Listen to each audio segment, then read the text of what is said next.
Out here in Sin City, every moment is a gamble. But tonight, the stakes are being raised even higher.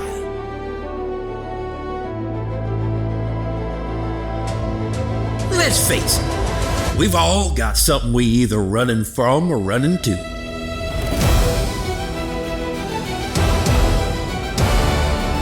Now, I don't need too many details, but whatever it is, it led you here, to the town of big winners, bigger risks, and where second chances come to those bold enough to take a seat at the table.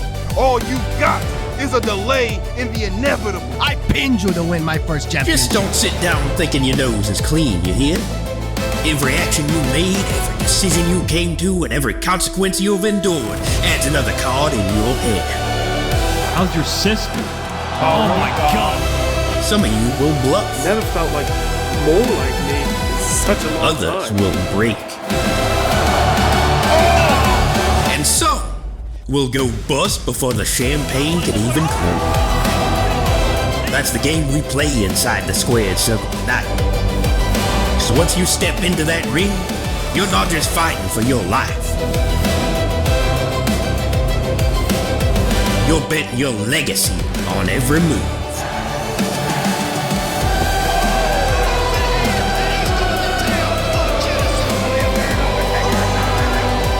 You've come too far to be folded now. All eyes are on you, kid.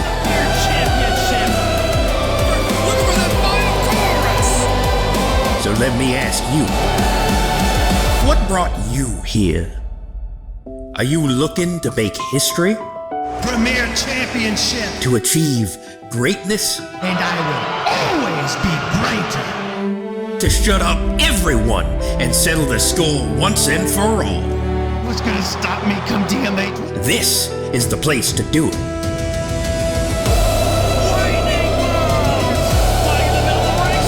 After all, we're in Vegas, baby.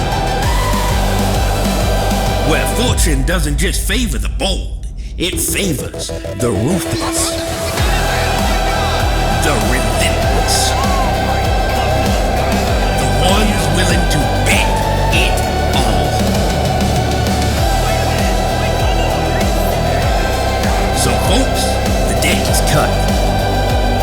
Grab yourself a drink, pop a squat, and place your bets because the dead man's hand Started for us. I'll see you in Vegas, bitch. is now in play.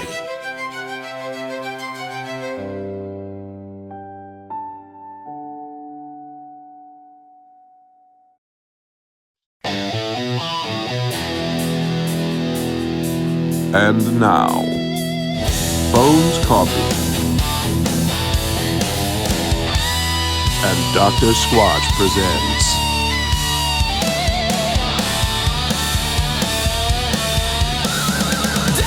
Dead Man's Hand. And dust. Poor man last.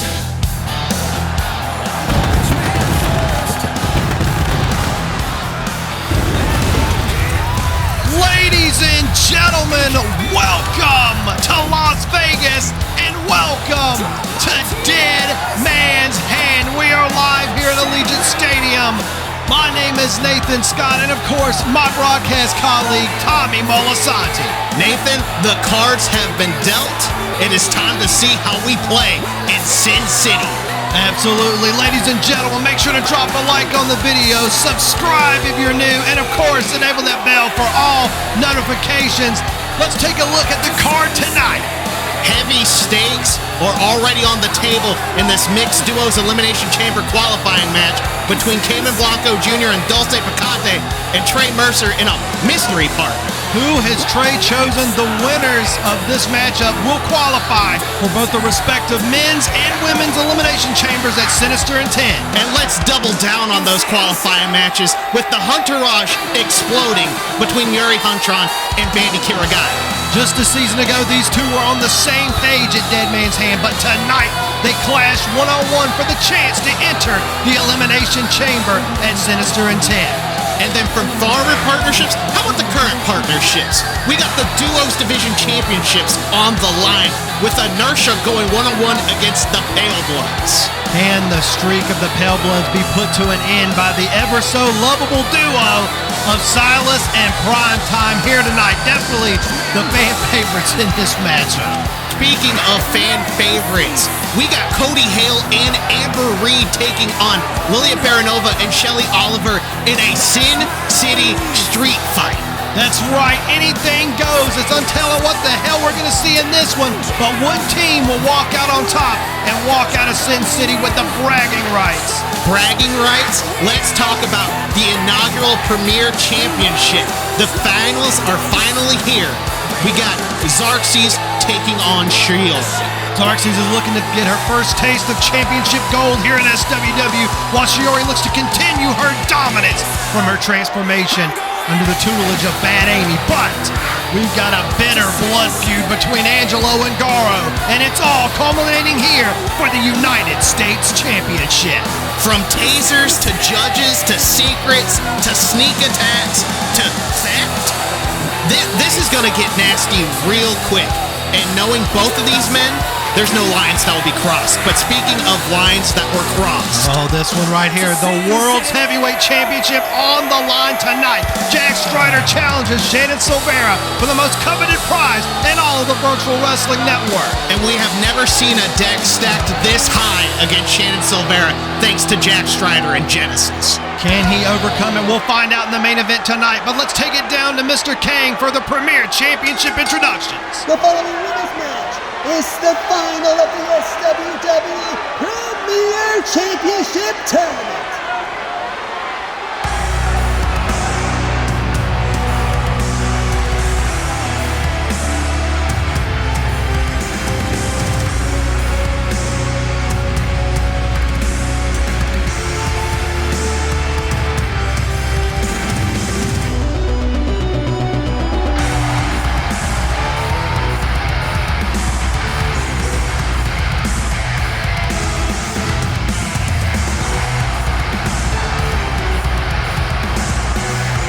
Introducing first, from Osaka, Japan, the Empress Killer, Shiori!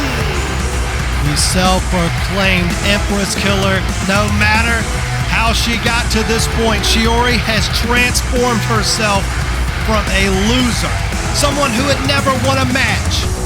But then she turned her back on her mentor, Akira Yukimura, and suddenly aligned herself with Bad Amy, causing this new transformation, this metamorphosis, if you will, into what we see today.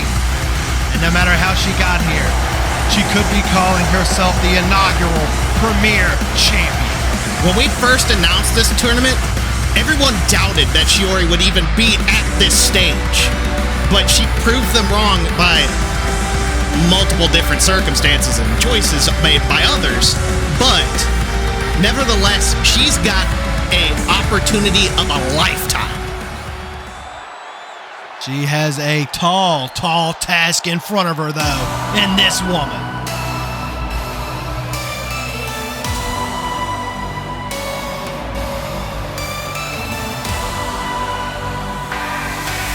She falters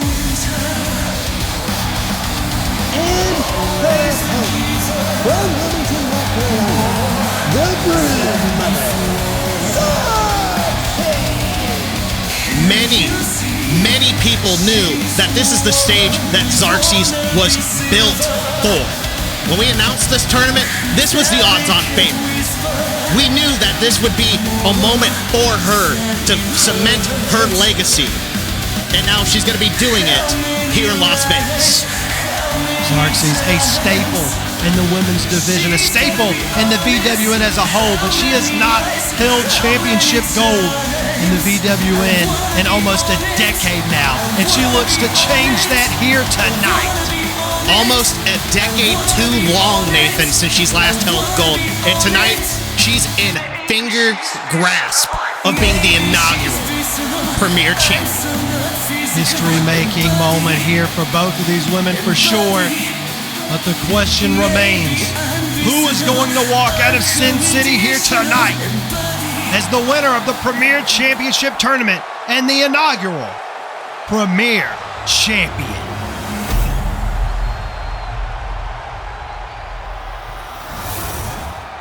Senior official Darnell Amaris with that championship in hand, and it is time to get this one started. It is time for Deadman's Hand to begin.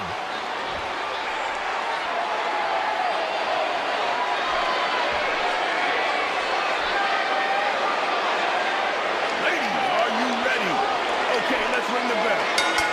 There's the bell, and we are off in what is a big fight field to open up the night here at Deadman's Hand. There's a lot at stake here, and they have to send out feelers to see who's going to be making the first move. Shiori grabbing that arm, both women.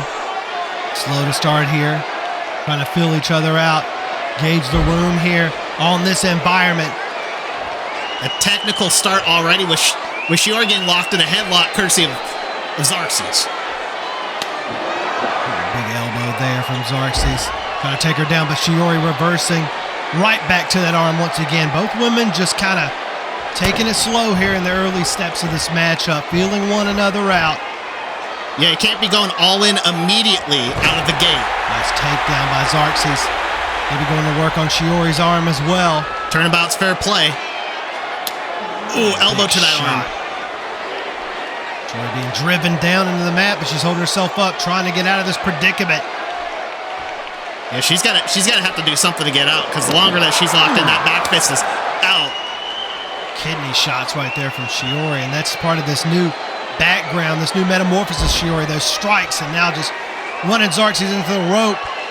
Shiori, Irish flipping her off, coming back, drop down. Xerxes coming again, nice rollover, float through, went for the shot immediately. The hysteric sign almost took Shiori's head off, and she is trying to mentally regroup right now. That had to put some fear into Shiori.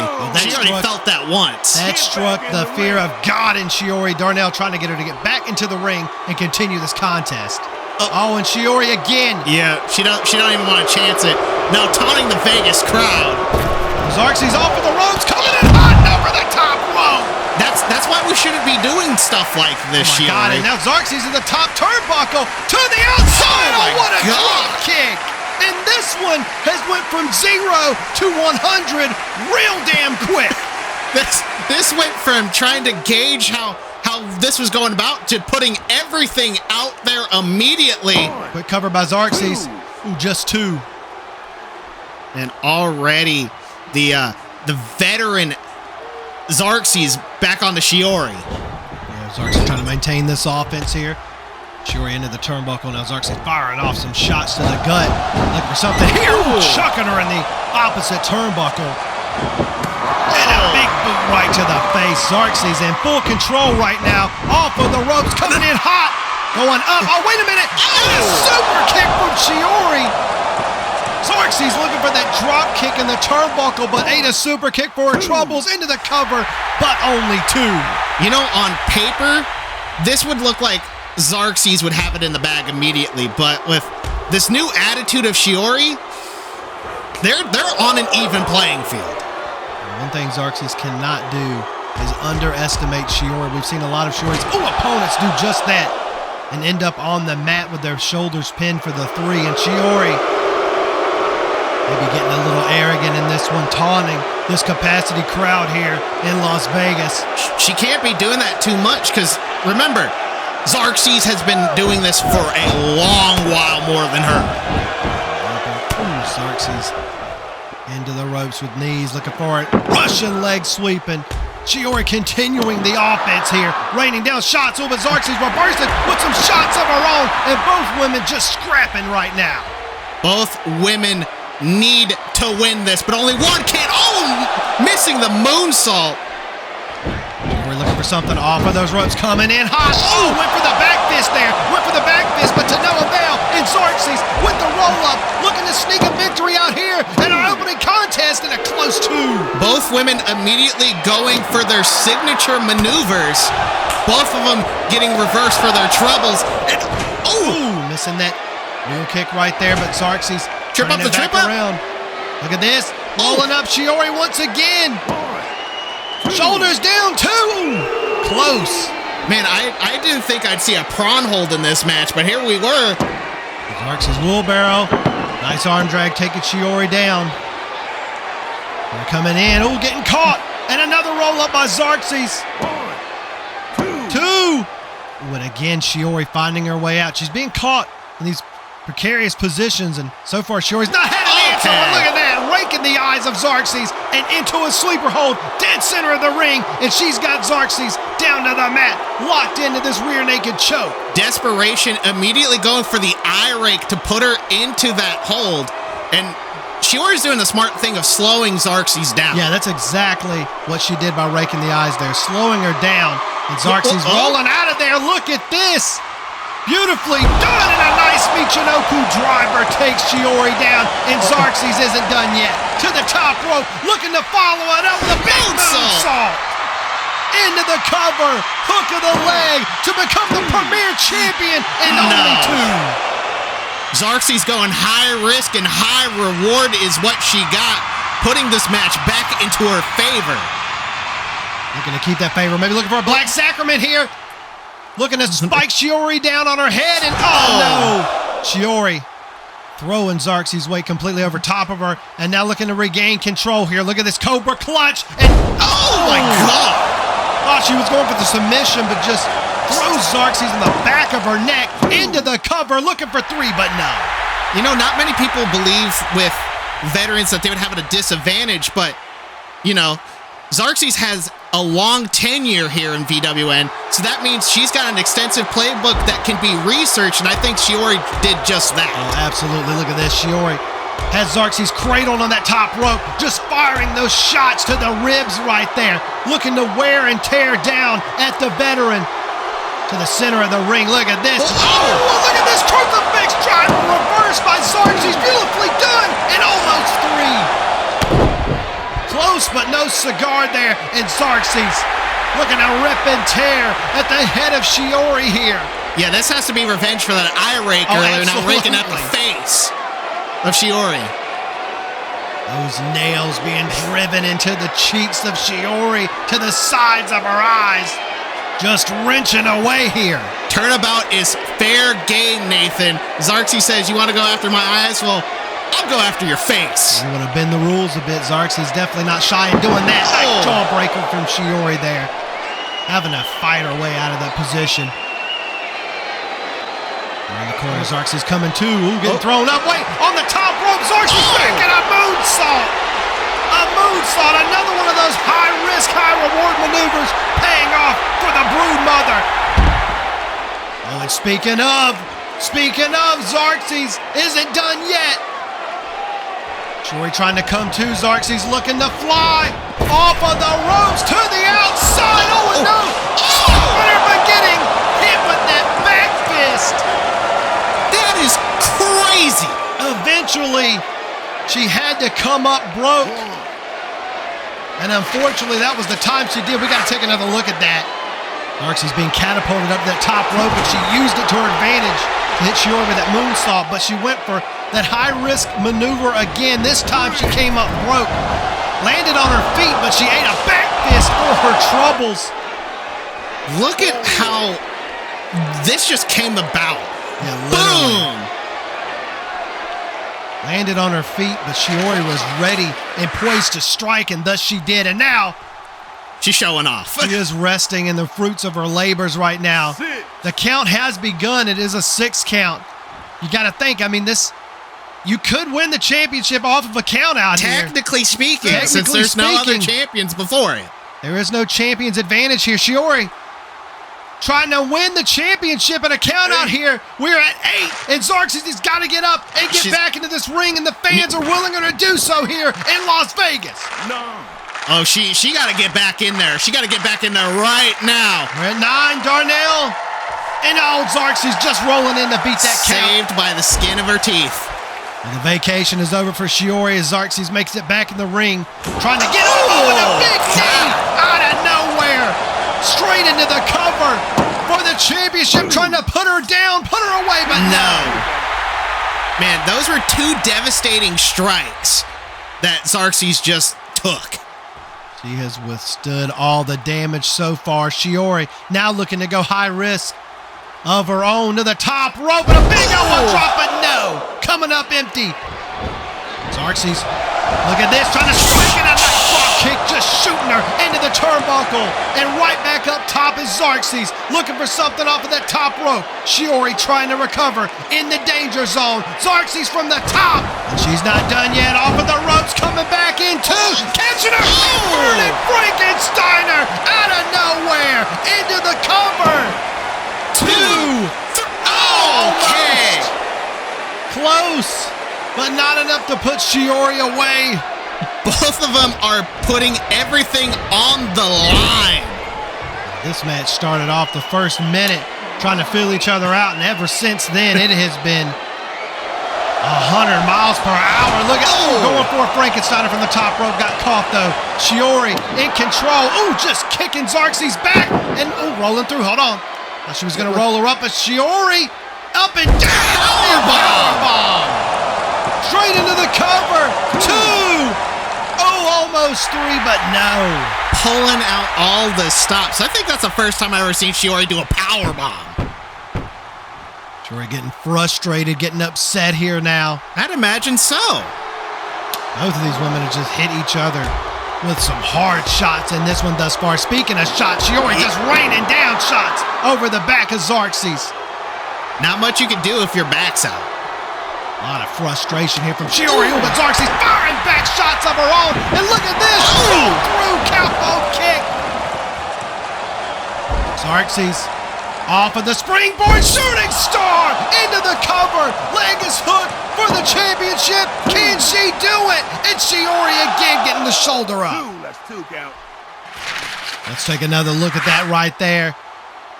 Both women fighting each other as hard as possible.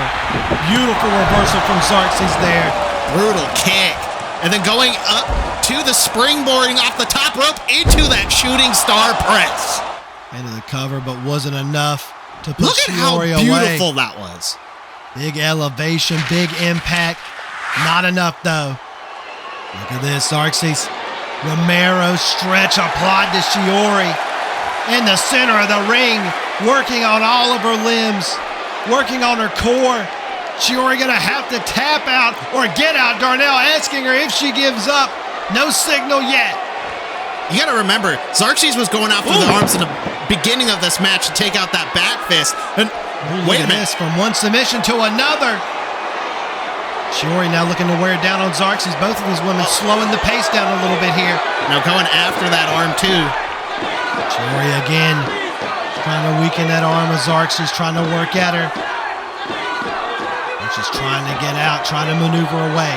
Yeah, Shiori's been working at the core of Xerxes and the arm, probably trying to eliminate that Black Sacrament plow drive. She's finding her way out of that. And Shiori the turnbuckle. Look at this. Off of the ropes, looking for something big. Nice. Oh, look at this. Roll through, picking her up, and smashing her down on the knee. An air raid neck breaker from Xerxes, and now she's calling up Shiori. Look at this, big super kicking coming. No, Shiori moved out of the way, and now she's got some shots of her own. And Xerxes wants her to hit her again. Ooh, another shot right to the chest there. And Xerxes, I think she's goading Shiori to make mistakes with her anger. She is absolutely using it against her. Ooh, missing that kick though, and now Shiori firing some of her own. Ooh, another one back and forth. Both women just exchanging shots. Ooh, look at the athleticism from Xerxes. Shot to the head, more kicks, more strikes. Shiori back and forth. Both of these women exchanging shots with one another. Who is going to give? I'm having a hard time keeping up. You shining wizard will end the exchange. And Shiori may be on Dream Street. I can tell you what street she's on. And that's the street to defeat. Xerxes eyeing her up for the hysteric sign. Damn, right to the head. Shiori with a back fist with her last dying gasp. Excuse me. And now both women are down. This crowd is saying this is wrestling. Not only is it that, this is amazing. Both women knocked out right now. Darnell having to officiate the count. Could you imagine if this ends in a draw? I don't even know. Let's not even think about that right now because I want this to keep going. We're at a 5 count. One of these women's got to get to their feet. Somebody's got to beat this count. We're at 6. The crowd trying to will Xerxes back into this one. Xerxes coming up. So is Shiori. Shiori as well. Both women are back up. There will be no draw. Oh, big shot from Shiori. And another one. Missing that third one there, though. Xerxes, using the turnbuckle again. Off of the ropes, coming in hot, ducks the clothesline. And a big clothesline of her own. And a back elbow. Xerxes is on fire right now. Shiori coming in, getting caught. Big shot to the head. Xerxes going back to the top. It's worked out for her so far in this matchup. Ooh, she had to get out of the way there, though. Shiori came in, crashing the turnbuckle. Oh, my God, and eating the middle turnbuckle there. And Shiori dropped toe holds her right into it. Ring awareness at its finest. Shiori rolling through. Look at this, roll through. Oh, okay. Oh, right to a rear naked. Right to a rear naked choke in the center of the ring. We saw this earlier. Shiori looking to make Xerxes pass out. And she's got nowhere to go, center of the ring. She's got to break this hold or something. You can see the lack of oxygen in Xerxes' face. Her face turning red here. She has to roll. She has to do something to get out of this. Because if she's going to be in this for a little longer, she's out of this. This is it. Is she closing her eyes? Oh my God, Xerxes may be passing out. This could be it right here. You can see that face of her just continuously turning red. Xerxes may pass out here in the center of the ring. Is Shiori going to win the championship? Is she going to win the tournament? Xerxes trying to fight out, trying to move that arm. Xerxes trying to fight out of it here. She's got a chance and elbows her in the mouth. And another one. Xerxes fought her way out, but she's going to have to try to recover. Shiori coming in hot. Oh, God, no, Darnell. No, not Darnell. It's the sign. Into the cover, but Darnell. Come on, Darnell. Darnell just got back-fisted by Shiori. And Xerxes as well got the 3 count. This match should be over. It should be. Xerxes trying to get Darnell up and get him back in the ring. He might have a hard time with that. I mean, he got back-fisted completely by Shiori, and now Shiori rolling out of the ring, trying to recover from that hysteric sign. That should have been the end of the match right there, though. Xerxes well had that 3 count. We got to get another official down here or something. Who else do we have? Oh, wait a minute, Shiori. Hey, wait a minute. She's got a steel chair. Xerxes doesn't see it. Oh, right to the gut. And, of course, Shiori going to take the shortcuts where she can here now. We're talking about desperation. Yes, this is absolute desperation and just plain despicable. What is this now, Shiori? The chair set up in the corner. And what is she looking to do here? This match should be over. Xerxes should be the premier champion right now. Instead, she's trying to recover in that turnbuckle. Can we get somebody to check on Darnell out there? Get some smelling salts or something? Throw into the chair. She missed. Shiori almost got thrown in that chair, but she got her way outside the ring. Coming back in, Shiori, springboard off the top. Ooh, misses the kick, and a big double knee face buster from Xerxes. And giving her the birds to boot it. Xerxes is fired up. Shiori is marked up. Good God, look at the effect from this match on both women. And now Xerxes with a head scissor into the steel chair. Turnabout is fair play. You're damn right. Black sacrament. To the center of the ring. Into the cover. Wait a minute, we got another official coming out. Go. It looks like Maria Green Jenkins from Rush. Go, Maria. Count the cover. 1, 2, 3. What?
Shiori taking advantage of Xerxes and a kill by Amy. Damn it! And Amy making her escape, and Darnell none the wiser trying to recover and get back in the ring. Amy has returned to help her protege win the Premier Championship with a back fist from Shiori. Come on, not this way. Not like this. Damn it. Bad Amy returns to help Shiori win the Premier Championship. I haven't seen a heist like that since Ocean's 11, Nathan. It's just wrong. Well, after a hard-fought matchup, it all came down to that. And Xerxes had the match won if it hadn't been for Darnell being knocked out by that back fist momentarily. That gave way for Amy to make her return here and shock everyone in Sin City and hand that victory to her protege Shiori. Let's take a few looks back at this. So Xerxes turned around and used that steel chair on Shiori, gave her the Black Sacrament, and right here, that was the win. That was easily 3. Yeah, and then we thought this was Maria. We thought this was Maria coming down, but we couldn't tell until she took her hair down, and it was Amy the entire time. And I thought about it, I was like, well, why would the referee stop counting the pinfall? And that would explain just that. It was Amy the entire time, and she fooled everyone, and then thus right here, Shiori adding insult to injury, doing that back fist just like how Xerxes does the hysteric sign, and securing the win in this one, and Darnell none the wiser, as Shiori walks out the winner of the Premier Championship Tournament. Here's your world contest by pinfall, and the inaugural SWW Premier Champion, Shiori.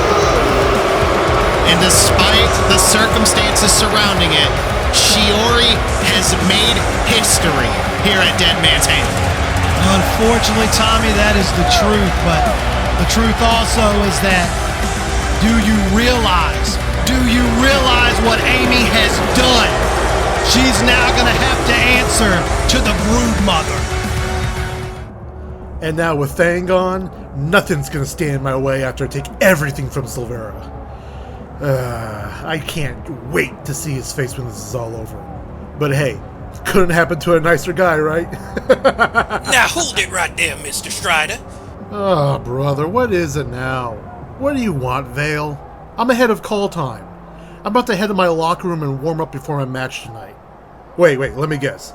You just couldn't wait to see your next and last SWW World Champion in person before everyone else, huh? Uh-huh. About that. Listen, Mr. Strider. I understand you're in a rush to get ready for what is sure to be an outstanding championship main event to our episodic special, but there are a few important matters we must discuss ahead of tonight's contest. Oh, really? You want to talk about important matters? Vale, tonight is the most important night of not only my career, but my entire life. For nearly 2 decades, I've been tormented by what I thought was a friendship and a brotherhood with a man I considered family. Every time he needed someone to watch his back, it was me, and yet all he could ever do was stab me and mine over and over again. This whole time, I've done everything to show people what that man will be when left to his own devices. A man corrupting these idiots in the stands, week in and week out, and to think that he's become a better person. Give me a break. A man like him should have never even been world champion to begin with. And I am the only one who has seen it this whole time. And now that I've begun this new genesis in SWW, I will rid this company of the gutless liar once and for all. So tell me, Vale, what could be so goddamn urgent for you to be interrupting our conversation? Well, since you so kindly asked, Jack, these two men shouldn't even be here right now, truth be told. I'm sorry, what do you mean they shouldn't be here?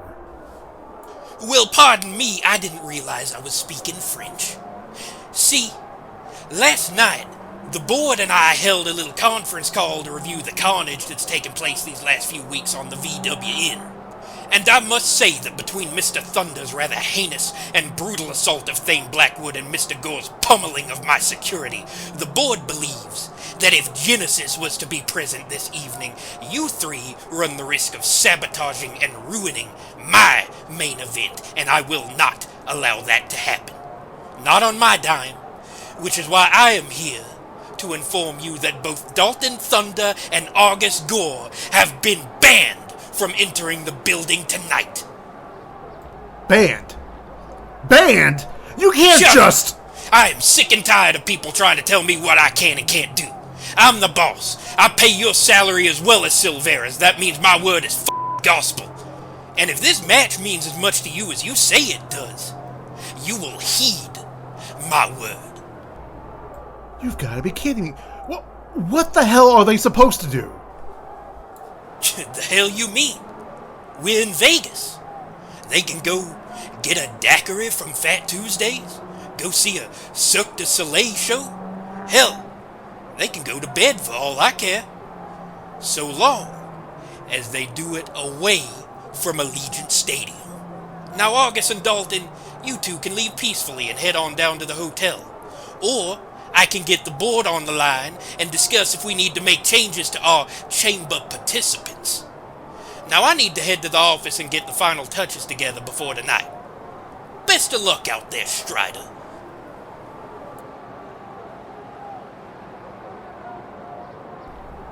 God damn it! Ugh, doesn't matter. Doesn't matter what he does. I'm taking Silvera down. Well, that deck that's stacked is no longer available, and I'm really craving a daiquiri at Fat Tuesdays. Well, the odds certainly evened, it seems, as Genesis has been barred from the arena tonight. And it seems Strider's going to have to go with a plan B to get the upper hand. But right now, it's time for Mixed Duos action.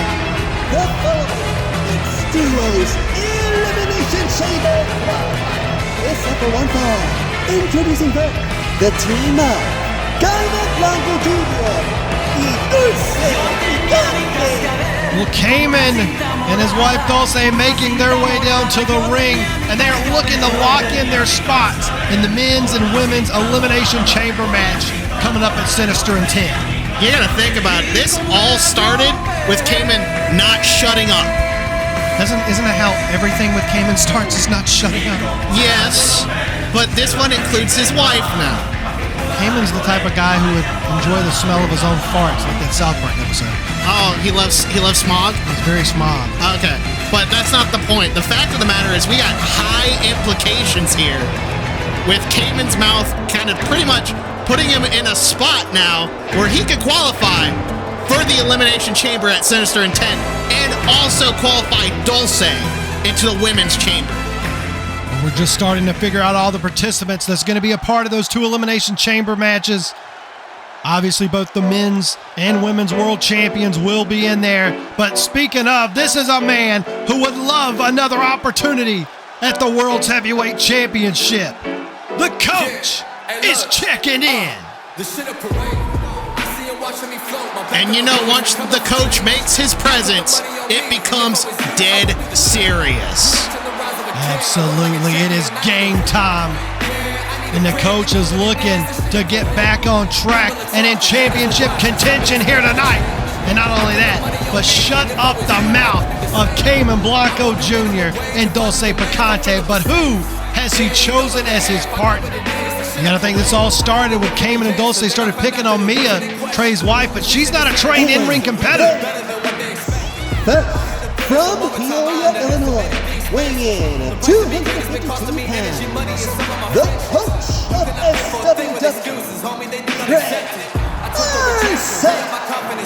And like you said, Nathan, this all started because the Cayman and Dulce wouldn't shut up and stop picking on people. So now they are digging themselves a hole here.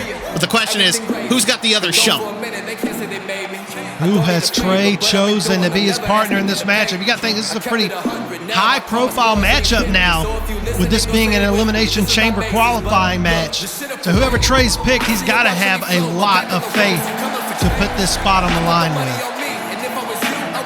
Vegas just treating the coach how he should be, with praise and admiration here. And it's game time. He's ready. And God knows he just wants to shut up Cayman Blanco Jr. Who is the partner Trey has chosen tonight to fight alongside him here?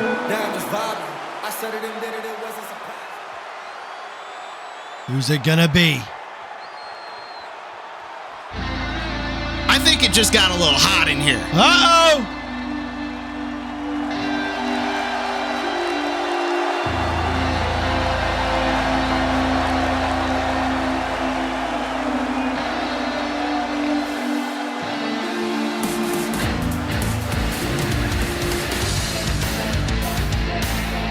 Well, Trey has certainly picked himself a hell of a partner. And his partner, making her way to the ring from England, Scar Hendricks. What a pick from Trey. Scar Hendricks made impactful statement after impactful statement ever since her debut at Divinity. And now she's got an opportunity to not only make yet another impact, but to also qualify for the Women's Elimination Chamber at Sinister Intent. You gotta think, too, what an opportunity to be able to get inside that chamber and fight for the Women's World Championship, which her mentor, Cody Hale, is currently the champion. And she'll be in action later tonight in a Sin City street fight. But for now, it is mixed duos action time. Who is gonna win these two spots in the men's and women's elimination chamber? We've also got another chamber spot up for grabs tonight in Yuri Huntron versus Vandy Kirigaya. So after tonight, half of the men's chamber will be decided with the participants. And right off bat, Scar taking Dulce down. Challenging her to get back up. Immediate strikes into it. Dulce back with some strikes of her own. And tripped up. Now, to the contrary, unlike a lot of other federations, this match will not result in a DQ or anything if either a male or female competitor hit each other. This is every competitor for themselves. Anybody can go after anybody, but please do not go after Darnell. He's been through a lot. It's just courteous, for each gender to tag themselves in, Yeah, I agree. But it will not result in a DQ. Yep. That's what makes us different. Scar to the middle right. Nice transition to the top there. Big moonsault opening it up with a cover, and Cayman breaking the pinfall up immediately. He didn't even give it the chance. Oh, and now Scar getting into the face of Cayman Blanco Jr. And now Dulce gonna take advantage, try to roll Scar up. This is not elimination rules. It is a first fall to the finish. Ooh, nice takedown from Dulce there. Oh, okay. Nice little shot there to the head, and you could definitely say this is some gloating, some showboating. Oh, yeah, absolutely. That's what brings the super chats in right there.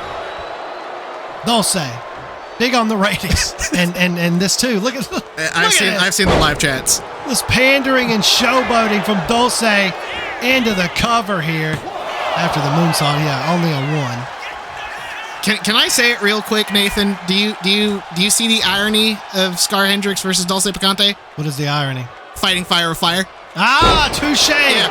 Big fisherman suplex from Dulce into the cover and only 1. But depends on whose fire burns hotter here tonight in Sin City. Well, right now, Dulce is in control of this one. Taunting this capacity crowd here in Vegas. They do not like seeing Dulce on top here, and look at this. Figure 4 sharpshooter? Look at this. Nice maneuver from Dulce. Scar's need to get out of this real quick in order to keep that fire alight. Look at this. Turning her over. Ooh, big shot. Just pushing her off.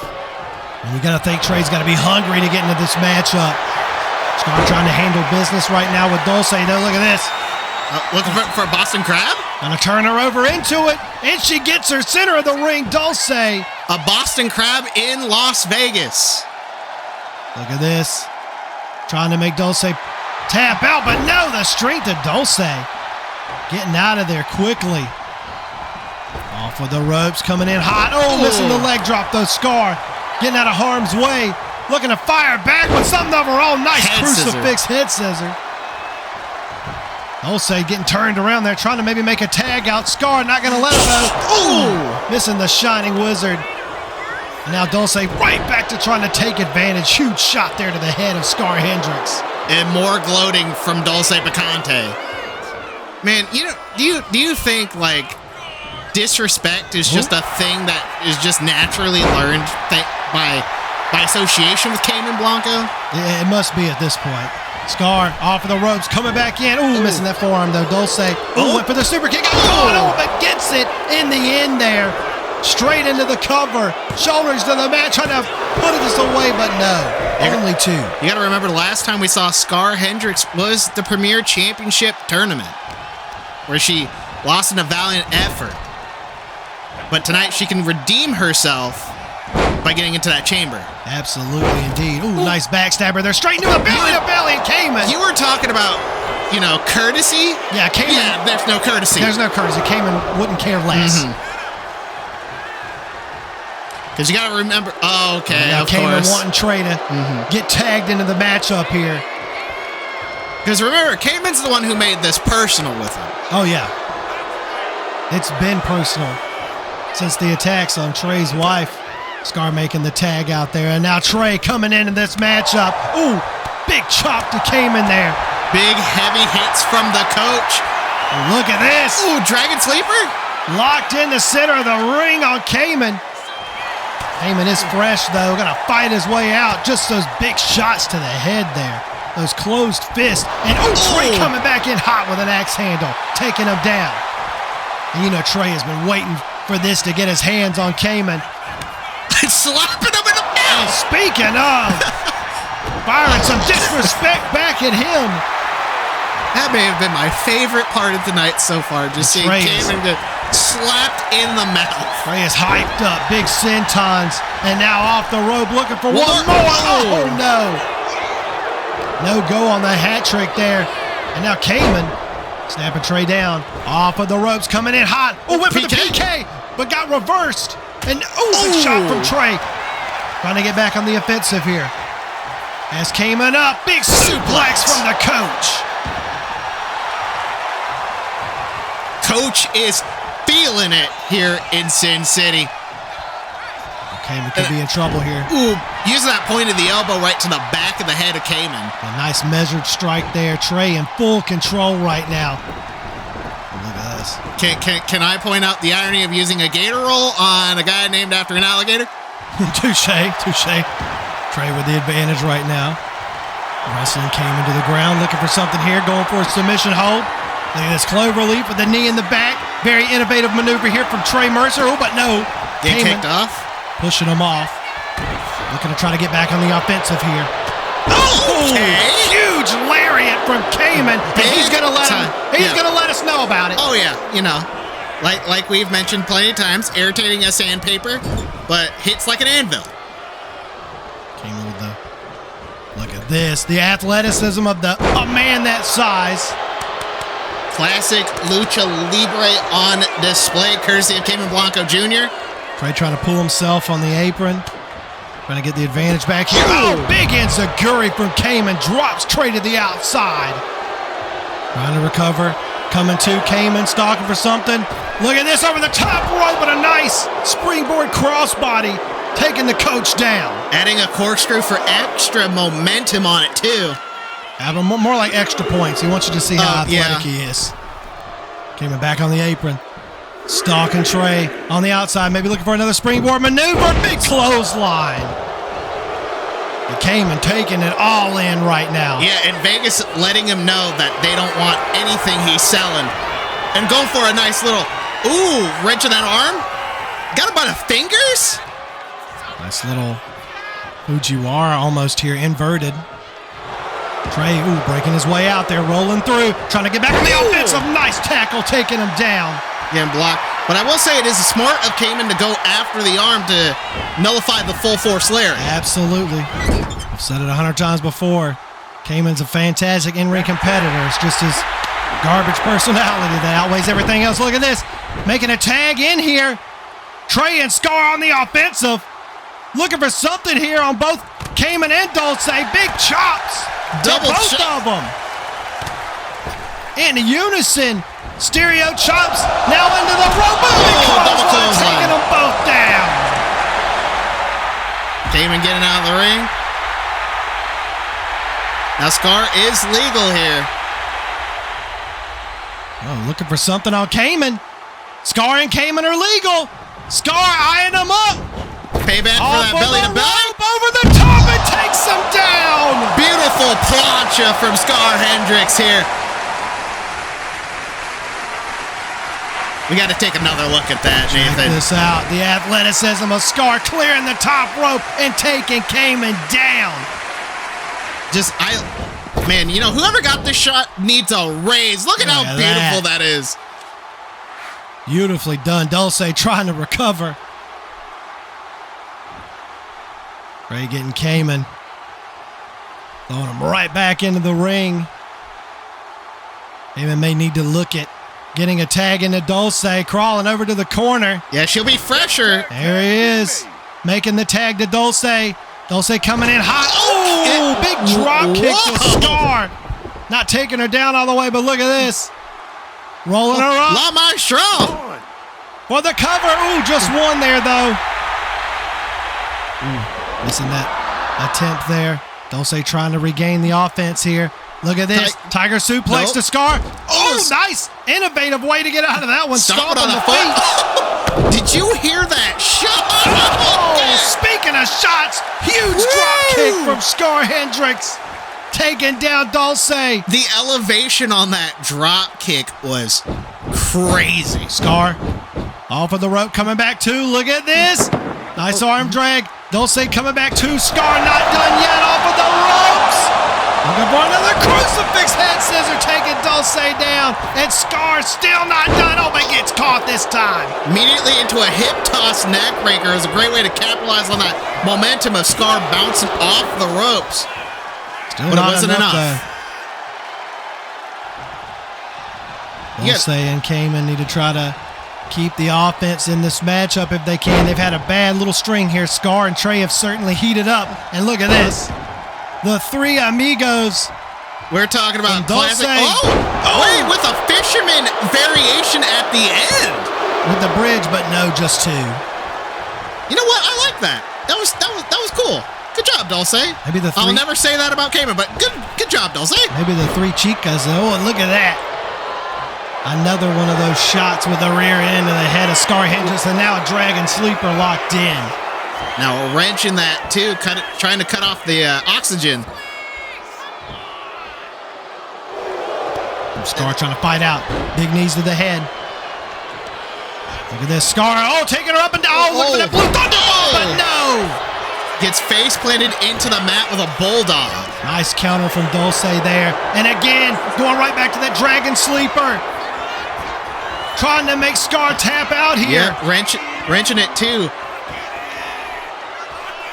Scar is pretty close to the ropes too. She just fought her way out of it. You got to think she's got to try to maybe get Trey back into this matchup. Dulce thrown into the corner. Oh, there's the tag. There's the tag. Oh, Cayman tagging himself in. Not going to let Dulce take the shots from Trey, even though I don't think Trey was going to strike on Dulce, but still. So there is manners in the man. It just happens to be just for his wife. Big shots from Trey. Cayman, fighting back with a big chop of his own, and another one. These two just slugging it out. Cayman throwing everything but the kitchen sink at Trey right now, and it's seemingly working. Trapping him in the corner, firing back more of those knife-edge chops, and Cayman is unleashed right now on Trey. Using that patented Cayman Blanco Jr. aggression to his advantage. And there you go. This is why we love Cayman Blanco Jr. because he has to gloat, doesn't he? Speaking of gloating, now taunting Trey. I just think that's a bad idea. Trey pushing him off though. Hold on, force lariat! Excuse me! Wait, looking for a powerbomb, but no, Trey fighting out. That could have been the end of it right there. Big chop from Trey. Good God! And one from Cayman. Both men exchanging chops back and forth. Who is going to fall first? Trading shots like they're at the bar in Vegas. Oh, that was a big one from Trey and a big one from Cayman. Both men challenging one another. Oh, Okay. Cayman raking the eyes. Raking the eyes of the coach. And now sending them down with that vicious spine buster. Just like that, Cayman uses desperation and cheap tactics to bring this back to him. Cayman off of the ropes, coming in hot. Oh, God! Down to the mat. Big pounce from the coach. Bro, he took elevation. Trey's got to try to get to his corner. So is Cayman. Both men trying to tag It is a race to the women. And Scar's in. And Dulce's in. Cayman and Trey gonna get a second to try to recover. Scar coming in hot, coming in fast. Dulce trapped in the corner. Scar looking for something big here. Going up to the corner. Ooh, nice back elbow. Dulce in a world of trouble right now. Oh, and wait a minute. Looking for that Scar Maker. Scar Maker. Down the center of the ring. That could do it. Leg hook. 2. Oh, and Cayman just breaking it up. So close. Scar would have had it one right there. Cayman breaking the pinfall attempt up, though. Cayman saving it. And now Scar and Cayman staring off at one another. Oh, big shot from Scar. Go, Scar! She's had enough of Cayman's mouth and his lip, and she's letting him know about it. Knees him in the face. A big combination takes down Cayman. Man, you knew the moment that that Trey asked Scar, hey, do you want to beat up Cayman Blanco? She said, absolutely. Oh, Scar looking for the Scar Maker on Cayman, perhaps. Oh, my God, what a lariat. Not very gentlemanly of Cayman Blanco Jr. Oh, now, wait a minute. The Royal Dallas Forte on Scar. And Cayman couldn't care less. No, he's just reveling in what he did. Wait a minute, Cayman taking out Scar, trying to get Dulce up. Trying to get Dulce to go for the cover after his handiwork here.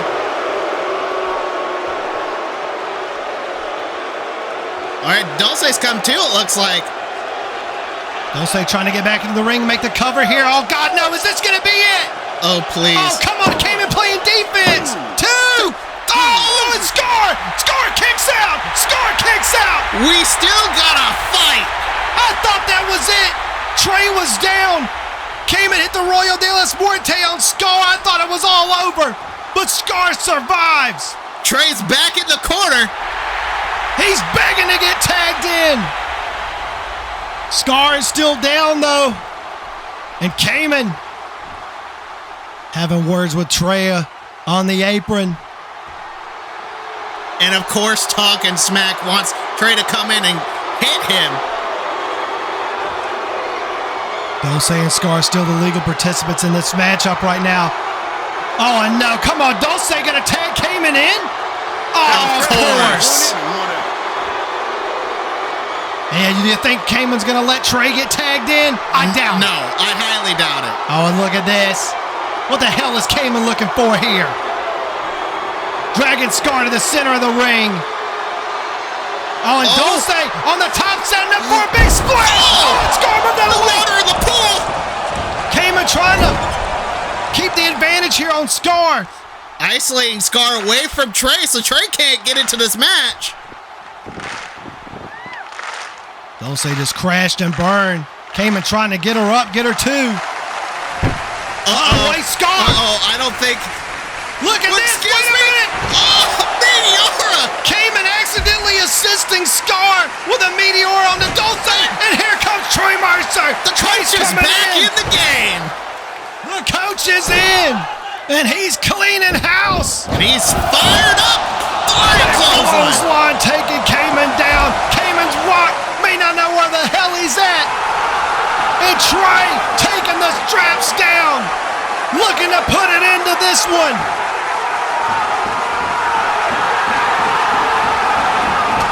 Big uppercuts. In the corner. Repeated. Vegas is loving it, and so am I. Heyman going for a ride, perhaps into the corner. Back elbow. And again, another one. Off of the ropes. And caught with the elbow. Excuse me, wait a minute. what? Heyman getting German for his troubles. Trey looking for the trifecta. Looking for the hat trick. No. Oh. Look at this. What in the hell? Scars Scar up. to the top. The assistant. Oh my God. The teamwork from these two have been incredible. Makes the dream work here, folks. And Scar on the outside. Imploding plancha from Scar Hendricks. Out of the picture. And then there were two. Trey sizing up Cayman. Looking for perhaps the end game here. He's got him. Cradle open. Into the cover. Two. That'll do it. Trey Mercer and Scar Hendricks are victorious. And now in the Elimination Chamber.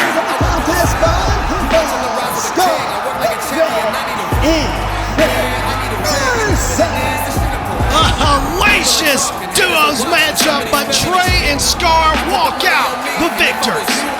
This was personal for Trey Mercer, and he delivered a personal note at the end of that match.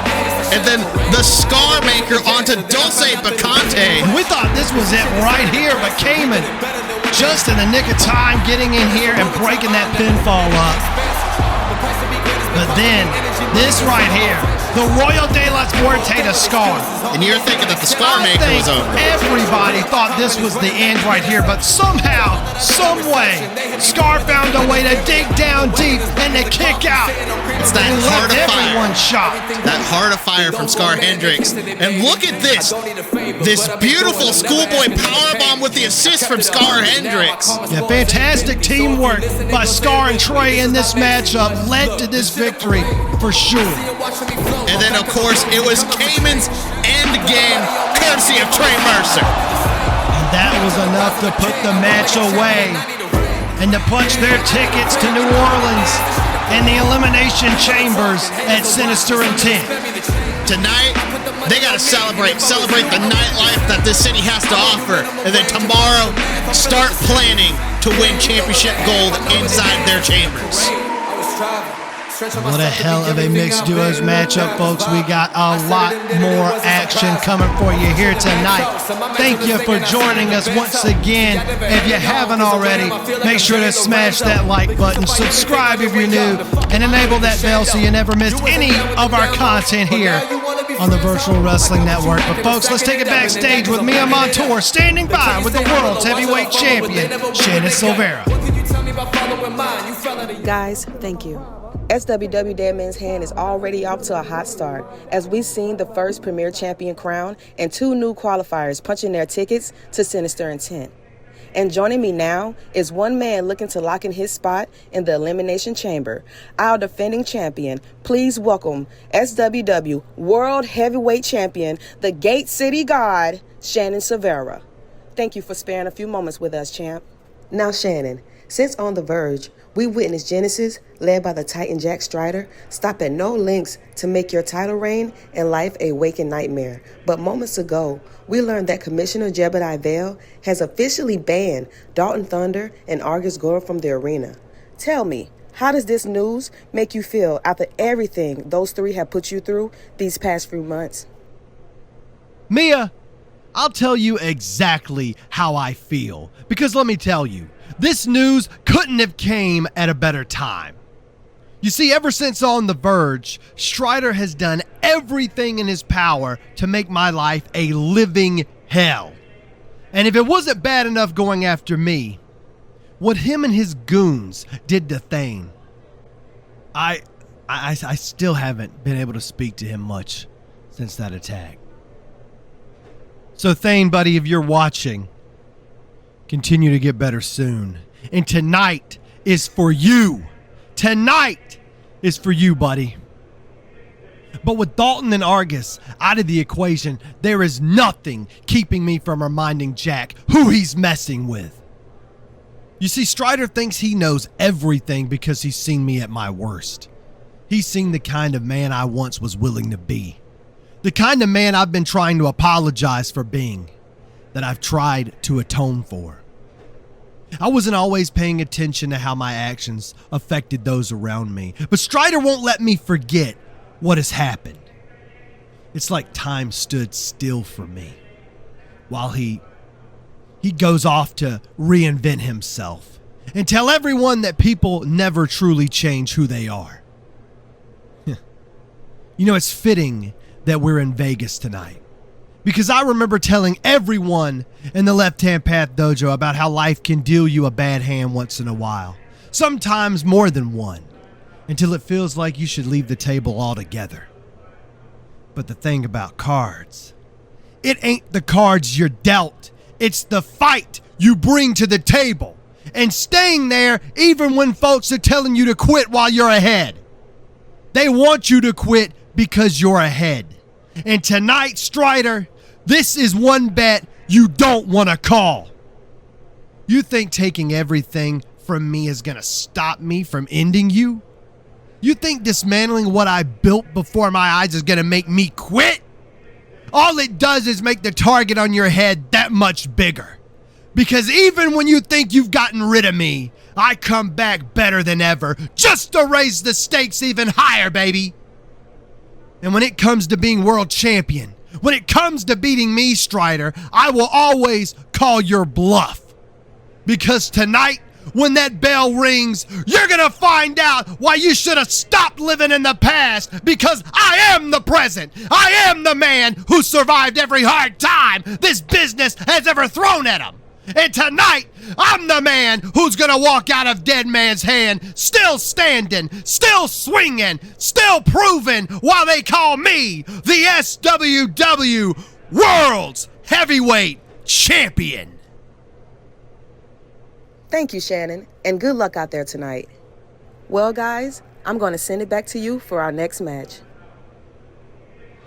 Thank you once again, Mia, and impassioned words from the champion here tonight. Tommy, it is time to figure out another participant in that elimination chamber at Sinister Intent. This is a monumental night for both men. Think about it. Season 1, Deadman's Hand. Vandy was locked in a cage, and now tonight he has to fight his former brother to get back into a cage. Well, chamber. The following Elimination Chamber qualifier is set for one fall. Introducing first, from Kent, Washington, by way of Osaka, Japan. Weighing 221 pounds, Vandy Kitty.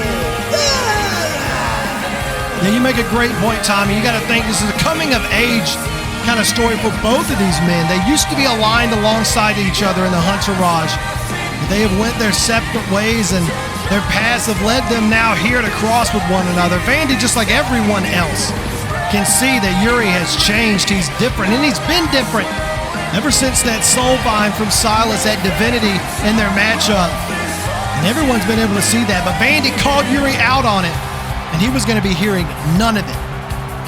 Yeah, Yuri's became a very bitter, pissed off individual now. You know, it started at On the Verge with the whole match with Garo for the U.S. title, then got into an altercation with Vandy backstage, then even costed Vandy a match against Andre Simmons on Blitz. Yeah, Yuri has kind of seemingly become a thorn in the side of Vandy.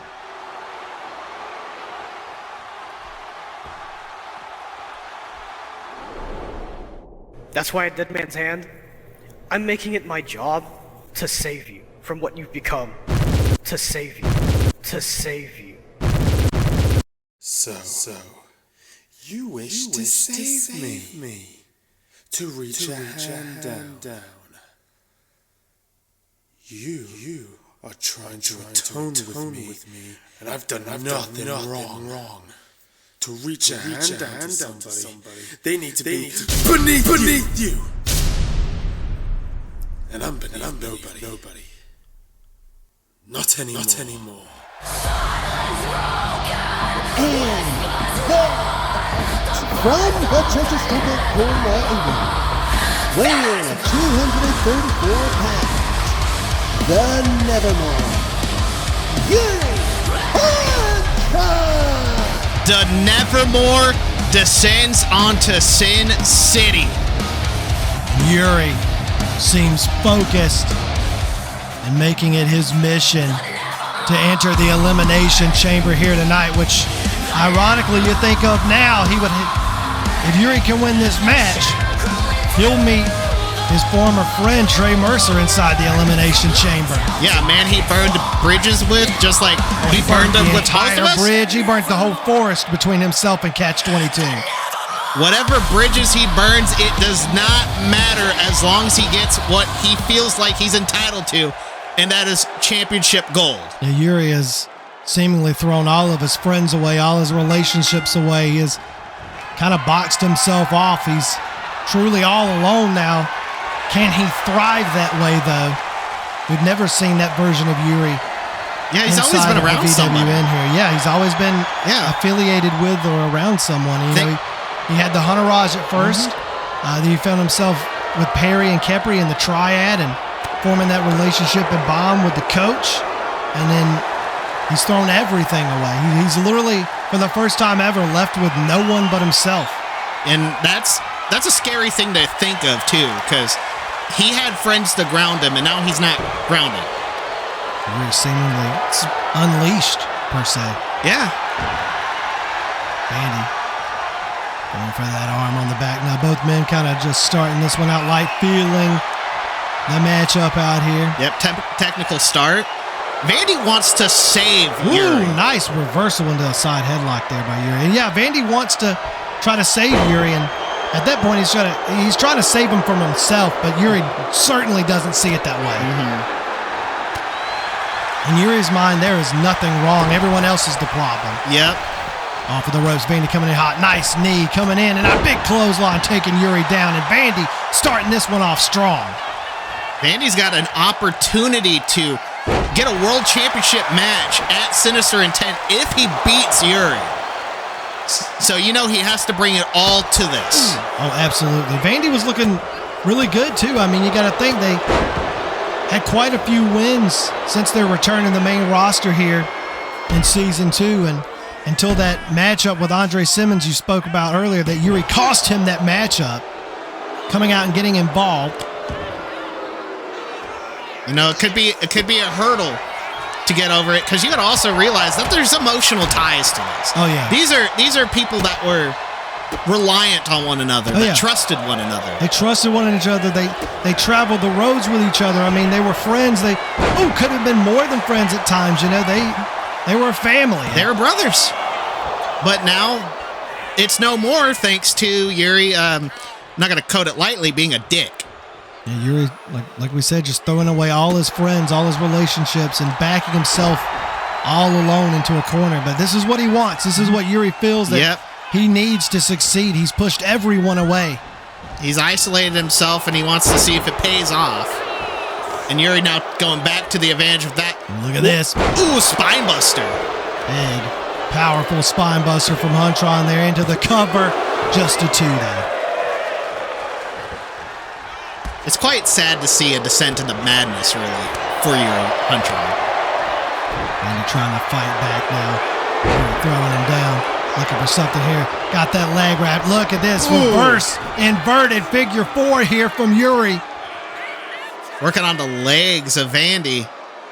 Vandy's going to need to get out of this quick if he's going to have a leg to stand on, no pun intended. And that he does. Forcing his way out. Now going for something of his own. Look at this. Wrapping the leg and a nice side headlock applied here on Yuri. Trying to wear down on the Nevermore. Not only is that going to hurt the leg and the neck, but also the core too, because it's getting condensed in between. Absolutely. Look at this though. Yuri fighting off with a nice elbow there. Big right hands from Yuri. Firing shots. Going back to another submission? Oh, again. Ooh. What is this? Got him tied up like a pretzel almost. Trying to wear away at the stamina of Vandy Kirigaya. Will Vandy be able to push his weight off there and free himself? Big clothesline taking Huntron down.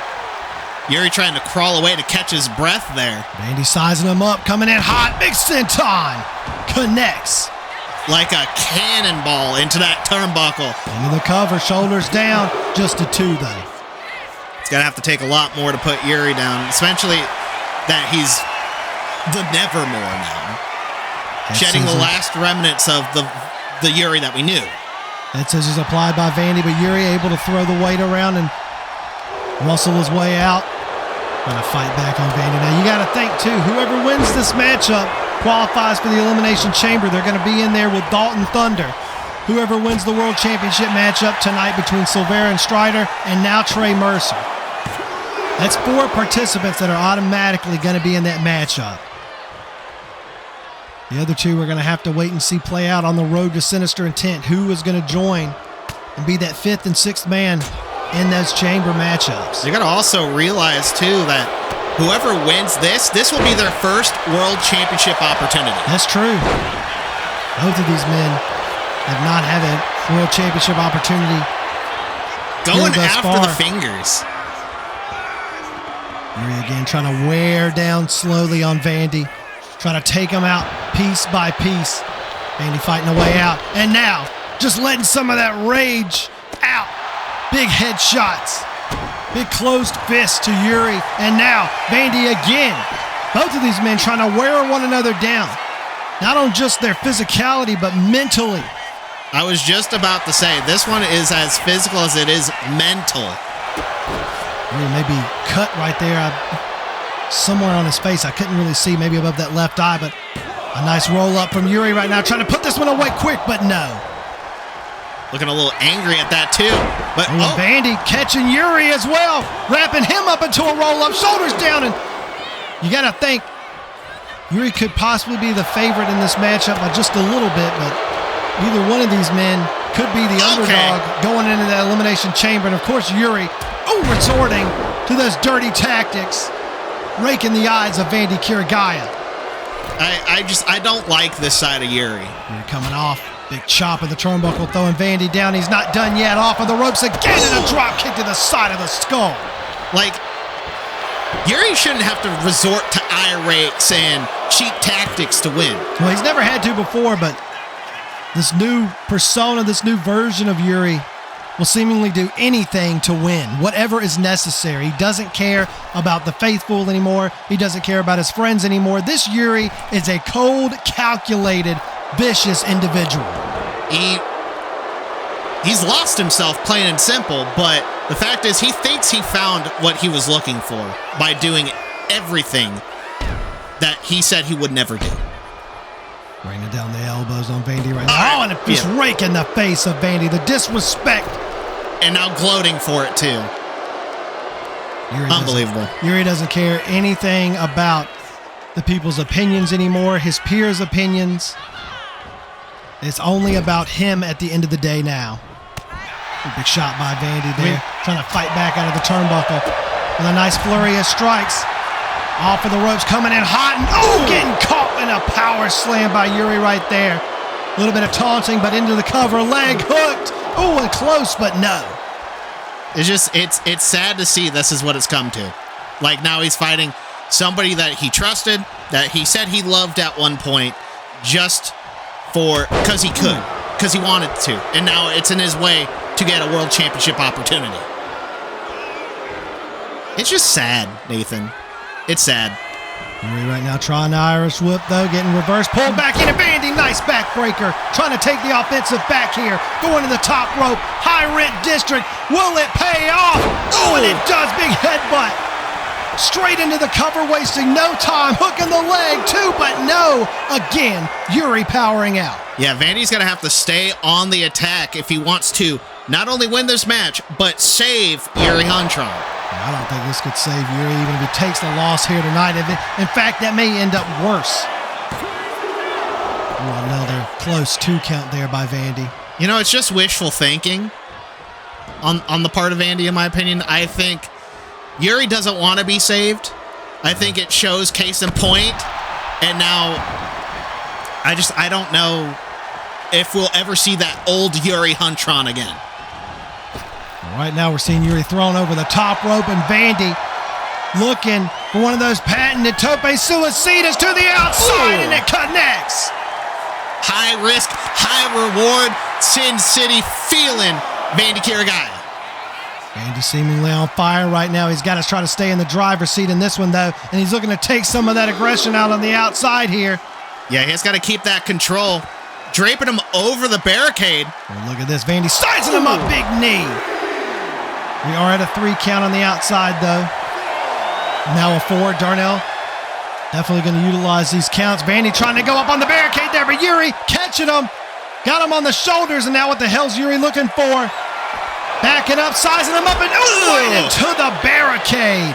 Right in that lower back. And yeah, I see that. I see a little bit of color on Yuri Huntron from those head strikes earlier. Vandy, though, he's going to try to fight back. Not going to let Yuri get the best of him here. Darnell trying to get these guys back inside the ring, having no success in doing so. And now Yuri going to slam Vandy's head right into the barricade. I believe we're at a 6 count now. 7 now. And now Yuri getting Vandy back in the ring. Realizing that it makes no sense to win by count out. Well, I don't think anyone wants to win by count out as a true competitor. Well, no matter what you believe in, what you go by. There's some. There are definitely some. There's some. But I think Yuri and wants to prove a point. We saw Shiori try to win by count out earlier. Yuri sizing up Vandy for that. Oh, Enziguri misses. Oh, and Vandy dropping a nice elbow there. Taking Yuri down with a big forearm. Beautifully done. Clean the clock. And Vandy sizing him up for that final chorus. Into the mat. Into the cover. Vandy looking to put Yuri away. 2, 3. Oh my God, so close, but no. Wasn't the final chorus that could put him away. What else will Vandy have to do to go to New Orleans? Vandy's definitely thinking about it right now, sizing Yuri up, trying to figure out what he's got to do next to try to win this matchup.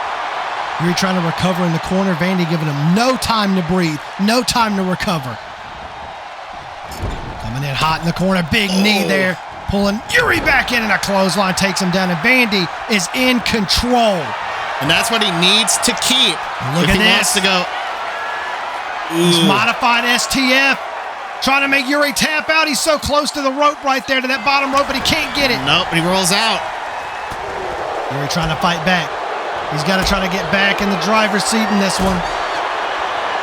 Both men starting to slow down. You can see the effects of this matchup taking its toll on both competitors. Big chops back and forth. Both men exchanging strikes. Who is going to drop first here? Big right hand from Yuri. And another chop. But Vandy firing back. They're giving everything they can. But who will be the first to fall? Both men sluggishly throwing these heavy-handed chops at one another now. Back and forth. And now just duking it out. Firing rapid shots to one another. And a hockey fight here, and Yuri gonna win the exchange. Oh, pulling Vandy in. Looking for that falling grace. Whoa. But Yuri expended all his energy. Draping to the cover. Will that be enough? 2. Oh, Vandy just getting the shoulder up as this match continues. Vandy is still in it. He's going to have to recover, though. Trying to bring himself up to the turnbuckle. Yuri coming in hot. What is this? Pulling him in. Big T-bone suplex. Yuri continuing on the offense here. Both men have hit each other with their signature maneuvers, their best shots. And speaking of Yuri, looking for that signature enziguri. He missed it earlier, but this time he won't.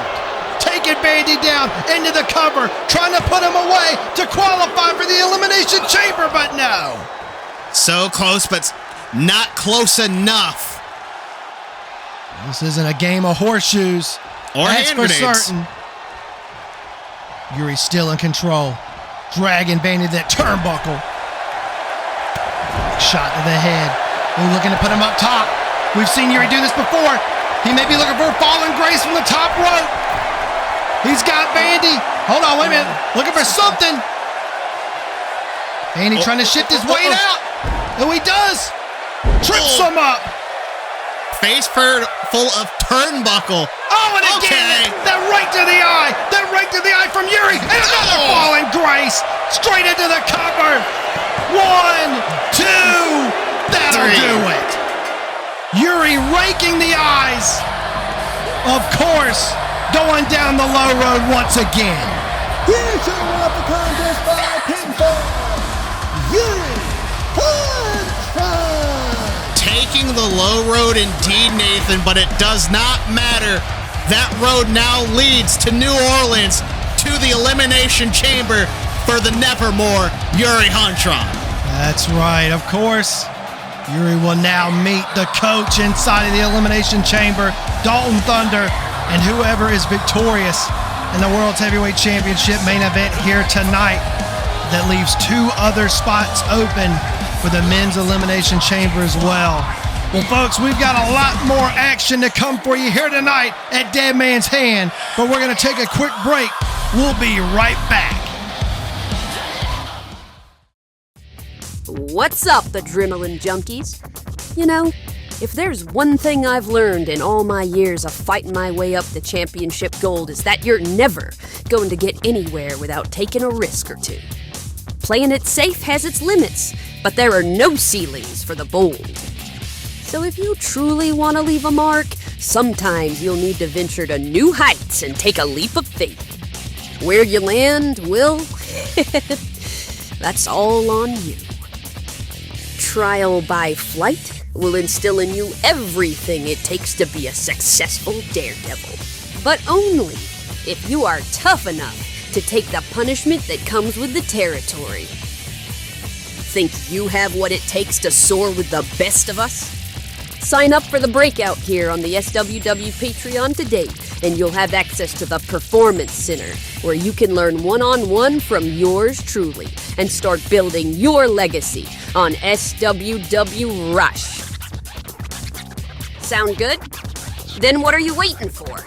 Take that leap of faith right now and show me that you have the heart, that you have the discipline, that you have the guts to be the next big thing in SWW. The journey to stardom begins here. See you in flight school, soldier. I'm backstage now with 2 of our newest entrants into the Elimination Chamber at Sinister Intent. Please welcome the returning Scar Hendricks and the coach, Trey Mercer. Tell me, Coach, how does it feel knowing that you both are about to leave Las Vegas with a shot at becoming SWW World Champions? Donovan, my dog, excuse me for just 1 second. Hey, yo, Vegas, how y'all living? I know we ain't exactly on the strip just yet, but Donnie, we done hit the damn jackpot tonight, player. It's like I always say, punks keep jumping up just to get beat down. I mean, I give him some credit. King K. Rool might have talked a big game up to this point, but dropping his arrogant, affluent ass like a bad habit tonight showed us who still was the real deal in the end, huh? Now, am I right or am I right, Ms. Hendricks? Well, duh.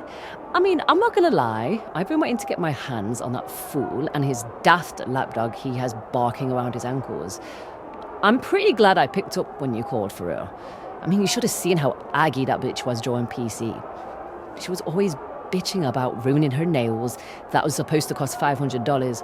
She was scammed, clearly. But also, she would just miss training because Pappy wanted to whisk her away on some fancy dinner. Mind you, the rest of us was breaking our backs to get 5 minutes on a show. Well, now she can have some more time off because she just got whooped and we just ate. Absolutely. And that's why 2 of the biggest playmakers in SWW got themselves a shot at making history and herstory at Sinister Intent. As far as my match, I already know Dingy Dalton ain't ready for the smoke. Just hope you don't mind your first chance at the big one being a little crowded, Scar. I know it's not ideal, you know. Aw, cheers, Coach. You know I love a bit of a challenge. Besides, want to talk about big matches? I don't think it gets much bigger than the first ever Women's Elimination Chamber. And if there's one bitch that's bold enough and tough enough to walk out as the last one standing, it's the protagonist, Scar Hendricks. And hey, after I'm done mopping hers, you can clean house in your own chamber. cinema. Hey, that's not bad. Hey, next time we team out there, peep this. Maybe you could rock a singlet like me so we could look like a real team or something, you know? Yeah, no. That's not gonna happen, mate. Why not? Everybody can rock a singlet. Oh, of course I can, but won't. Oh, come on, look. I'll even get Mia to design you one just like she does for me. Come on. Tempting. It is tempting. But no. All right, you can say that now, but I'm sure we can find... Woo! Yeah! Let's go, team! Team winners up in here! Who's a winner? You're a winner! Who's a winner? You're a winner! Who's a winner? I'm a winner! Come on, high fives! No? Come on, Scott. Don't leave a fellow bruv hanging now, huh? No? Alright, sod you both then. Yuri. Trey! Oh, how long has it been? You still holding down the fort while I'm on a sabbatical? Ah, I hope you bear no hard feelings for my absence, yeah? Sabbatical? But what the hell you on about sabbaticals for? Catch-22 should be the last thing on your radar. Now you best to move it along before I speed up the process. Oh, relax, lad. I just got done competing. I'm not looking to train with you right now, honest. I know we didn't tie things off amicably, but I do bear some diplomacy, contrary to popular beliefs. Besides, there's no harm done in giving my old friend his congrats and wishing him good luck now that we both have qualified for the World Title Chamber. Please, I don't buy your little olive branch as far as I can throw you. Besides, last time we spoke, you had the nerve to bitch slap me when I was just trying to be your friend. And now, you walking around smiling and acting like everything is alright with you all of a sudden, but I know you. But I can tell behind those eyes that you're hurting. But you ain't bringing that pain onto me or my students. You can play in everybody else's face, but not mine. So how about you get out it before you start looking unfamiliar? But then we wouldn't be having this lovely conversation now, would we? Better be careful there, coach. Otherwise that temper of yours might land you in some hot water. And if you lose this title shot, who knows when you might ever see one again, Trey? Don't want to disappoint your family because you couldn't keep a lid on it, do ya? What kind of lesson would that be exactly? Trey, mate, hold steady. Control it. Don't let him rile you up and get to you. Hitting him now will only make things harder in the long run. You don't want Vel making things harder for you to get to that world title, okay? That's just what he wants. Well, she caught me. Clever girl, that one. But can you blame me, dear? As perspective as Trey claims to be, his biggest flaw is that he's never been the best at seeing the worst in others. Always looking to save them and be a role model. That's why I figured he'd pick someone just as gullible to support him out there. Hey, now I might have said he couldn't hit your bitch ass, but I never said I couldn't smack the taste out of your mouth. Now, you could always keep yapping and I can make the other cheek match. What do you want to do? Woo! Wow! Codes raised a feisty one, didn't she? I can see why you picked her out there to be your partner. Though, it would have been great to see Mia back out there. Would have been like old times, huh? Well, guess I'll be off to celebrate on my own then, since you two are killing the mood. But if you're looking to brighten your spirits, come drink a few with me if you're done being party poopers. Later, punks! Woo! Celebration! Come on! Let's go! Well, Yuri not finding much of that ecstaticness between Trey and Scar, but folks, it is Duos Championship time, and here come the fan favorites. Las Vegas is loud for Inertia. They love them some prime time. They love them some prime time, and I think they love them some Silas by association. It seems like these guys are on the same page, and they're seemingly pretty close friends with each other. I don't think this is another tale of a Vinny Vigo and Cancer type partnership. Yeah, rest in peace, Cancer. But that was Primetime's good friend, too. Well, Inertia has a hell of an opportunity tonight, but they also have a hell of a tall task ahead of them in the Pale Bloods. What are you talking about? How Primetime refers to Malkavian as Big Mike, or him referring to Kaz as the notorious KOS? Primetime's not he's not the smartest guy in the world, but he's a lovable goofball. Yeah, he's a few cards short of a deck. Yeah, definitely. Yeah. He has seemingly found a home in Inertia, though. And Silas and Primetime look to capture the Duos Championships here tonight at Deadman's Hand.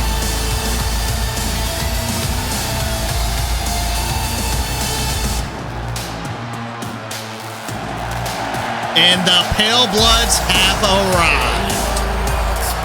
Like I said, they have a tall task ahead of them here tonight. They have absolutely a monumental chance to upset, many would think. They are definitely the underdogs in the Vegas odds here tonight. Oh, yeah. But the Pale Bloods have earned that spot. They have literally had no problems with any other team in the Duos division yet. They have been on a roll, especially since Malkavian joined up with the Pale Bloods. Yeah, and think about it. This last time that these two were in the ring, Primetime was attempting to beat Malkavian. Yeah, he attempted. Yeah. Valiant effort. Yeah. This is going to be a test of brotherhood and friendship for Inertia, because they got a assembled unit, one that is flawless in technique, that is the Pale Bloods. Well, it's time to get this Duos Championship match underway.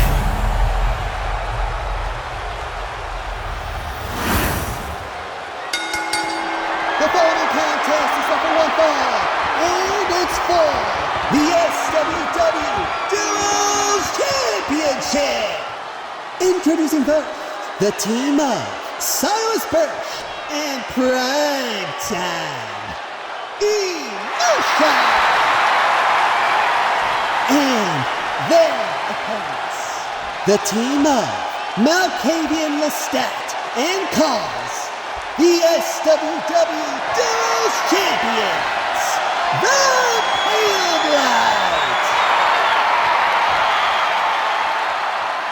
The fans here in Las Vegas certainly split down the middle between the Pale Bloods and Inertia.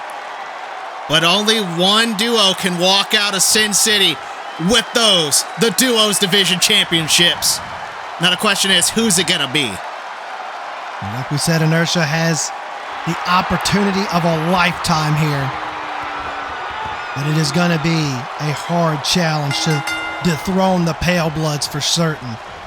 Yeah, you gotta remember, at the first Deadman's Hand, where Kaz walked out as the first World Heavyweight Champion in this company. Right now, Primetime and Kaz kind of feeling each other out here as they're the two men to start this matchup. Kaz coming in hot. Oh, getting thrown over the top rope, though. Primetime looking to try to get the early advantage here, but to no avail. Yeah, Kaz off the... Oh! Went for a springboard, and Primetime moved right out of the way, trying to take advantage, and drop kicks Kaz down. Yeah, Primetime's going to have to keep Kaz grounded and just keep that speed at a minimum. Because that's where Kaz is in their element. It's just speed. Speed and veracity. That's absolutely true, Tommy. Primetime looking for... Oh, looking for a Hurricanrana there. Got caught. Oh, and dropped on that bottom turnbuckle right there by Kaz. Alley-ooped into that turnbuckle.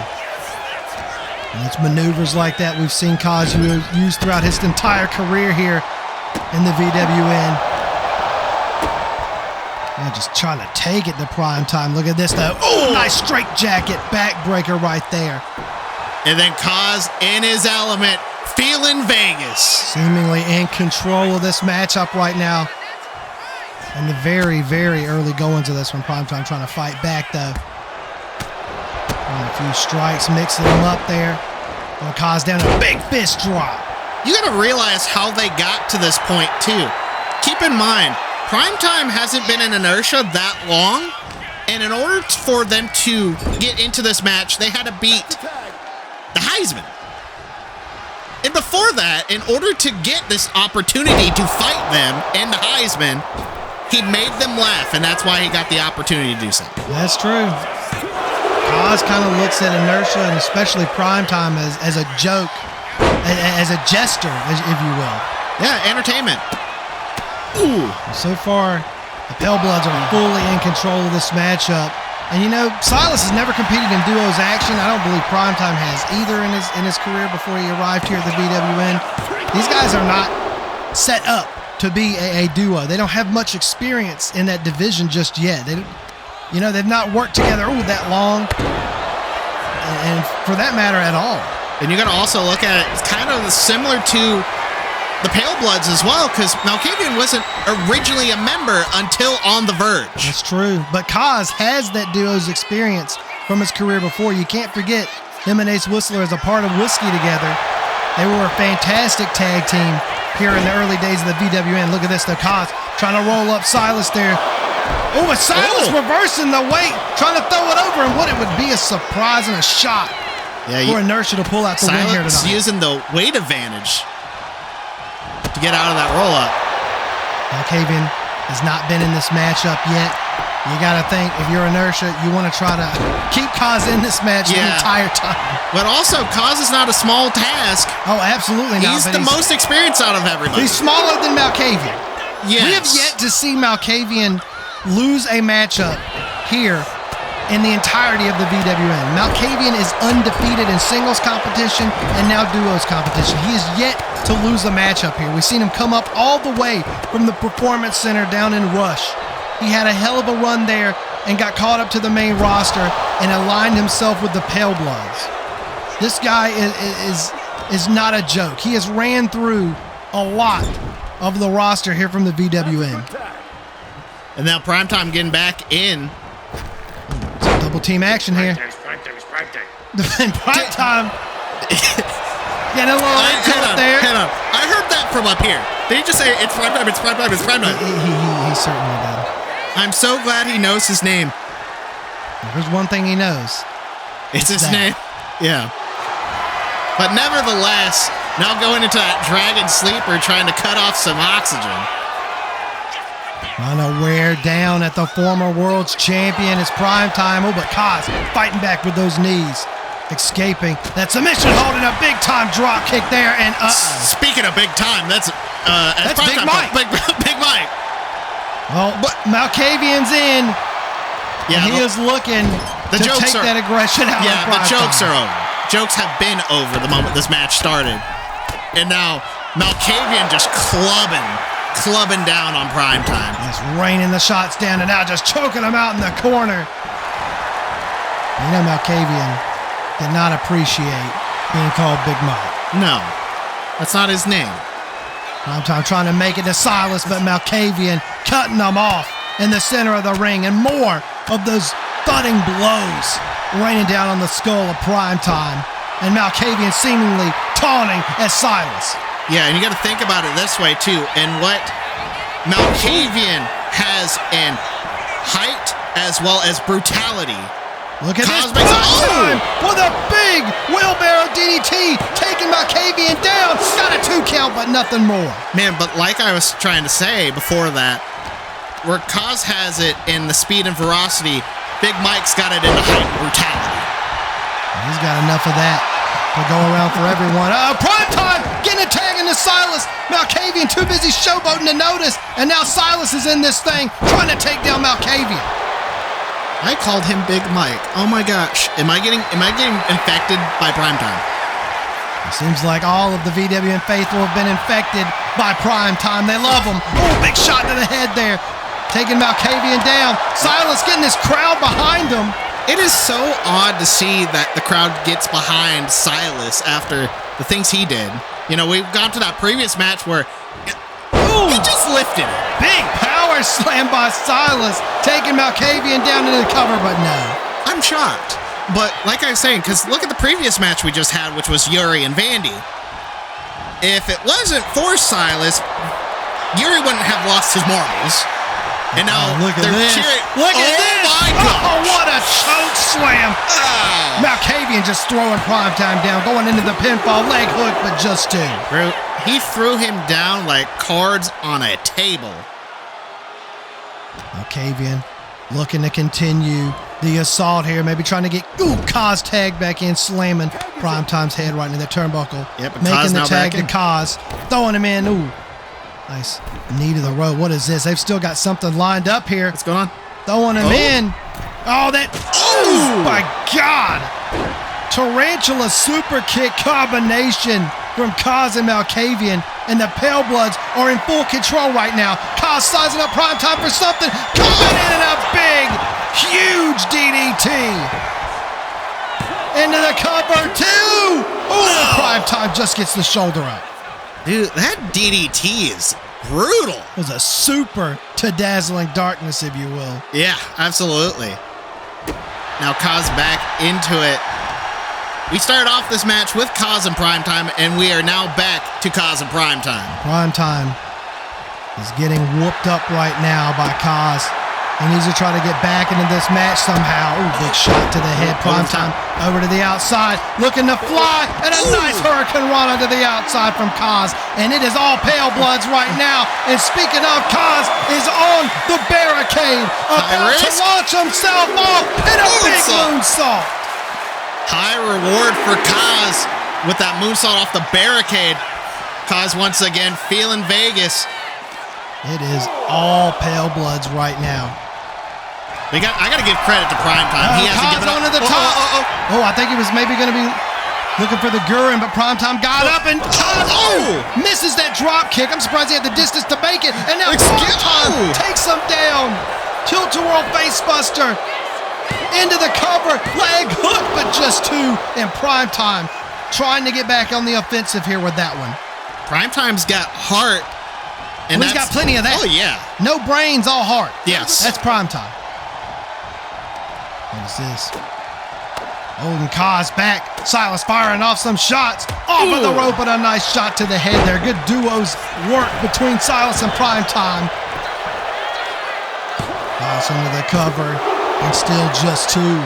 Yeah, if I was Silas in Primetime, I'd focus on Kaz and trying to isolate the ring as much as possible to make sure that Malkavian is not a part of the equation. Yeah, they're going to try to keep Malkavian out of this match as much as possible. But the thing is, with Kaz, I feel like a lot of people underestimate Kaz still. Kaz has thrived off being underestimated his entire career. But right now, look at this. Silas looking for something. Off of the top there, maybe a superplex. Oh, Kaz shifting the weight, getting out on the tripping Silas up. Kaz looking to take advantage. Springboarding off the rope with a big inverted Frankensteiner to Silas. And Kaz not done yet. Using the turnbuckle with a big springboard moonsault into the cover to retain the Duos Championships. But no, Silas stays alive in this one and keeps inertia in the fight. Silas is going to have to figure his way out. He's got to get out of this corner right now. He's trapped over there, and Malkavian being tagged in. Kaz and Mal looking to do some more work here. What in the world is this? Silas wrapped up in the ropes. Oh, and a combination. Double Pale drop Bloods. kicks. Malkavian looking for something here. Silas is going to try to get back into this thing. Firing some shots back, but to no avail. Big right hand. Silas firing his shots off. Big back elbow, and Silas going to the top now. Trying to even out that height difference. Up to his feet. Silas coming off and getting nothing but shot in the kidney right there for his troubles. And Malkavian off of the ropes, coming in hot, and a big penalty kick, taking Silas down. It is not looking good for inertia right now. So, somebody is walking out with a lovely souvenir of Silas's tooth that I saw fly with that kick. Another PK from Malkavian, and now Malkavian taunting Primetime. And Silas is trying to recover Primetime. All right. Amy trying to. Oh, he bought Silas some time. He did. Oh, but not enough. Throat thrust. Malkavian seemingly in the driver's seat right now. And a belly to belly. Just chucking him around the ring. Silas continues to try to tag out to Primetime, but he can't get over there. Malkavian has cut the ring down. He's staying on top of Silas. He's not giving him the opportunity to get anywhere near his corner, and they continue to isolate Silas over here too. The Pale Blood's doing a great job. Absolute smart way to go about it. Kaz off of the top. Nice leg drop spine buster. Straight into the cover here. Trying to retain the championships. And Silas again kicking out. Fighting for his team. Fighting for Primetime and himself here. I don't know how much more Silas can do. He needs to get out while he can, because if he can't, this is going to be it. He needs to try to recover. He's trying to fight his way back to his corner and to tag out to Primetime. Got Kaz right now. Nice neck breaker. Trying to stay on top of him. Trying to maybe get Kaz to his corner. He does, but he's got to make it over there. Silas and Primetime have to try to capitalize. There's the tag. What are they looking for here? Look at this, double drop in the elbow on the Kaz, and Primetime continuing the offense into the cover now. Vegas hook, shoulders down, and Kaz powers out at 2. I can't believe I seen a dap up before an elbow. Oh, look at this. What? Kaz rolling up Primetime. He wasn't paying attention, he got caught, but no. Primetime does not pay attention. Double combination from the Pale Bloods. He got punched in the temple. He got punched right in the side of the head. And then the Pale Bloods are just... They're ruthless. Working in unison here. This is what it means to be a duo. This is why they're the duo's champions. Maneuvers like this right here, and another double combination there. And Malkavian following suit with the Northern Lights suplex. Bridged up and all into the cover, too, and Primetime kicks out. And you got to give it to Inertia. They are fighting. Oh, absolutely. They are staying in this matchup. They were complete underdogs in this one. And they have done everything they can to stay in this matchup and to keep their dreams alive of being duos champions. And Primetime's calling a timeout. Okay. Wait! But it worked as a distraction. Even Malkavian was surprised for a second. Primetime with the roll-up. Oh, no, almost. Almost. Could you imagine? Could you imagine if that would have been the 3 right there? Oh my God! This match has been insane. It almost was over right there, but Primetime again gets the shoulder up and keeps their team alive. I've never seen somebody get caught with a leg drop in midair. That's nuts. This match has been insane. And Malkavian with a big power slam with authority there. Trying to put Primetime away, but again, Primetime stays alive. The faithful are behind them. They want to see Inertia pull the upset here tonight and become duos champions. It's split. Like, every time there's a shot, no matter what side, there's cheers. Malkavian pulling himself up in the turnbuckle, trying to recover from the enziguri. Primetime coming in hot. Gets nothing. Big foot in the mouth. Oh, look at the stake driver. No! Primetime fought him off. Big uppercut from Primetime. Now off of the ropes, coming in hot. Oh, Malkavian stopping him in his tracks and just throwing him down to the mat. And again, looking for that stake driver. This could be the it right here. Silas trying to come in and save his partner. Big DDT from Silas. And chaos has erupted. Taking Silas down. The match is erupted into chaos, and Kaz taking Silas out on the outside. And it is indeed Primetime coming in hot. But getting thrown to the mat. Malkavian again looking for that stake driver. He's got him by the throat. Down he goes. Oh, wait a minute. Malkavian not going for the pinfall here. What the hell are the Pale Bloods looking for? Kaz threw Silas into the ring. Malkavian threw Primetime into the corner. What in the hell are they looking for here? Malkavian's still the legal man. Oh my God, he's got both of Inertia on his shoulders. Drop to the mat, and Kaz off the top with the all to retain the Duos Championships, and they will. Absolute insanity. A hard-fought contest, but the Pale Bloods come up with the win. Winners of the contest by pinfall, and still the SWW Duos Champions, the Pale Bloods. Inertia's got nothing to be ashamed of there. That was an amazing matchup and a valiant effort from Silas in prime time.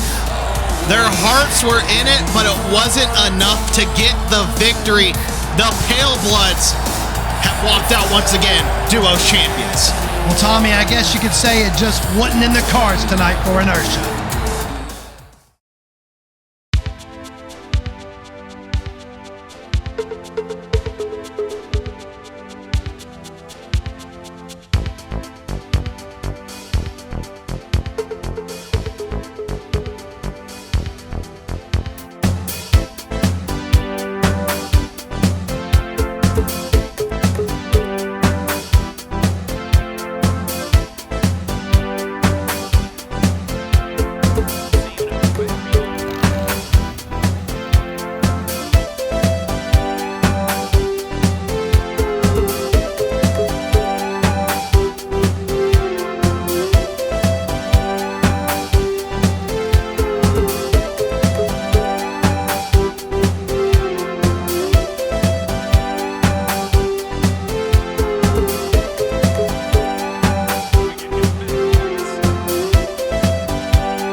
Well, I'll be damned. Guess we really were some long shots tonight. Don't you worry, Silas. Prime Time will schedule some archery lessons immediately, though he isn't sure how they will help Inertia win the Duos titles. But no bother, because Prime Time will save the can you believe that? We nearly had him out there, Prime Time. Wait, Silas isn't mad that him and Prime Time didn't defeat the ominous Pale Bloods tonight? Man, boy, why in the hell would I be fuming at a time like this? After what happened out there, I'm thinking about how we could get back in contendership. We were so close, I could smell the gold coming home with us. So, Silas should be careful doing that. Prime Time had to go to the emergency room once. He was trapped in a botanical garden. The workers said he got lightheaded and passed out from overexertion, whatever that means. No. You know, that actually makes sense, but Primetime, I need you to understand something. I never even thought of wrestling a duos match a day of my life before I met you. But competing with you out there these last couple of matches has lit a fire in me like never before. And no, I don't mean a literal fire, Primetime. Good. Prime Time was about to grab a fire extinguisher. But no kidding. The fact that we nearly won them belts tonight has truly opened my eyes to new horizons for our family. All we need to do is... out of the way, cabron. I don't need you getting sweat all over my suit. Don't you know how much this cost? Oh, Prime Time offers his most sincere apologies. It's Gator Man. He's like a superhero in Mexico or something. Look at the mask. Prime Time just got done attempting to win the Duos titles with his best buddy Silas. His skin is still quite moist at the moment. Excuse me? What did you just call me? I am no Gator Man. I am the great Diamond Blanco Jr., and right now you are in my way of departing from this god-awful city. They call this America's playground, huh? Well, I will play no longer. My business here is over, and I do not wish to overstay my welcome. Well, if Prime Time welcomes you, maybe you could stay a little longer. Welcome to Vegas, Mr. Coleman Domingo. Oh, Dios mío, I already told you I am no Domingo. I am Diamond Blanco Jr., the greatest luchador to ever live.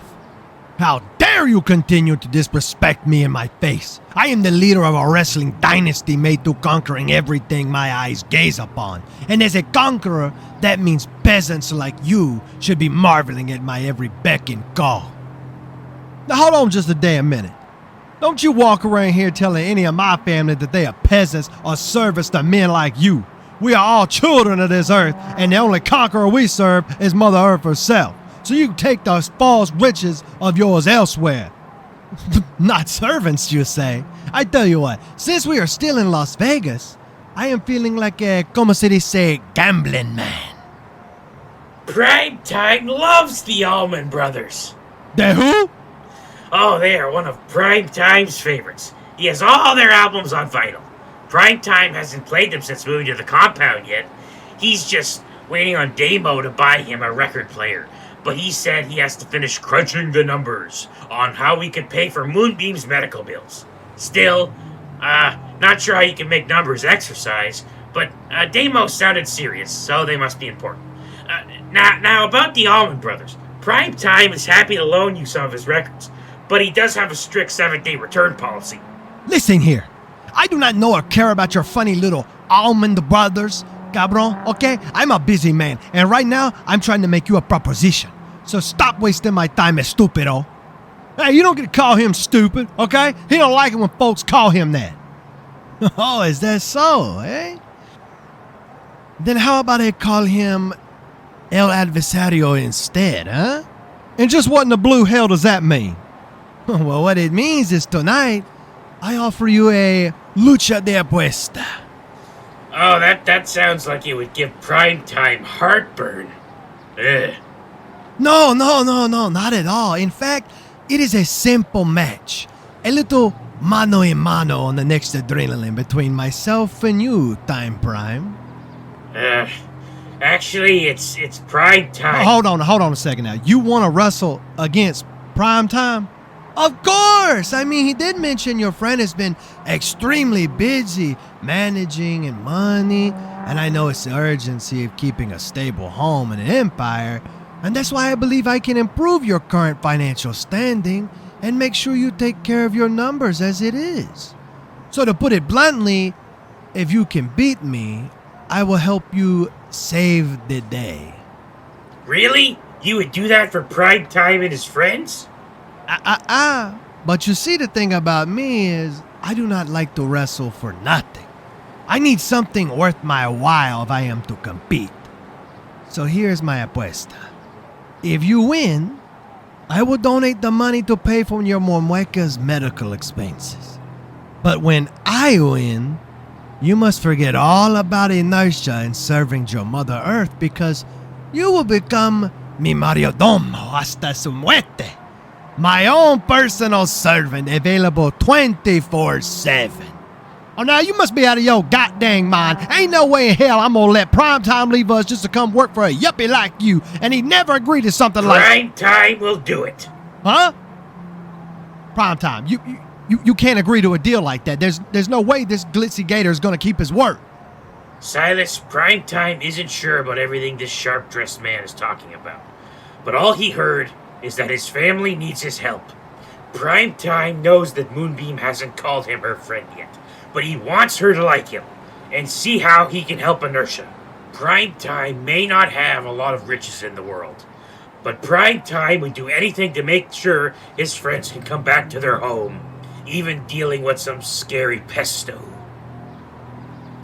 So, Gator Man, Primetime accepts your challenge for the next adrenaline. Excelente! It's decided then. I'll make sure to give Senor Vale a call to get our contest scheduled and everything put into play. Now, if you idiotas will excuse me, I need to get back to my hotel and check on my sweet wife. And our expensive suite. Adios, papañatas!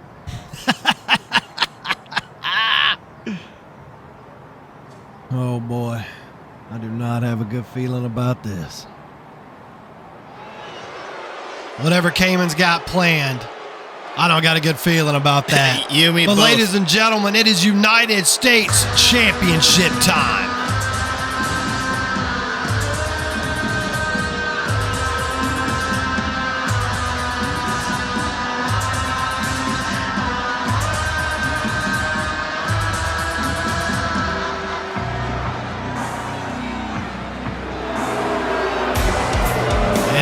comes the world. And in front of him, the judge. And what in the hell? What the hell is he holding in his hand? Knowing them, it's not good. The following contest is for one fall, and it's for the SWW United States Championship. Introducing first, from the city of Thunder, weighing in at 280 pounds, the one, Angelo. What a despicable human being.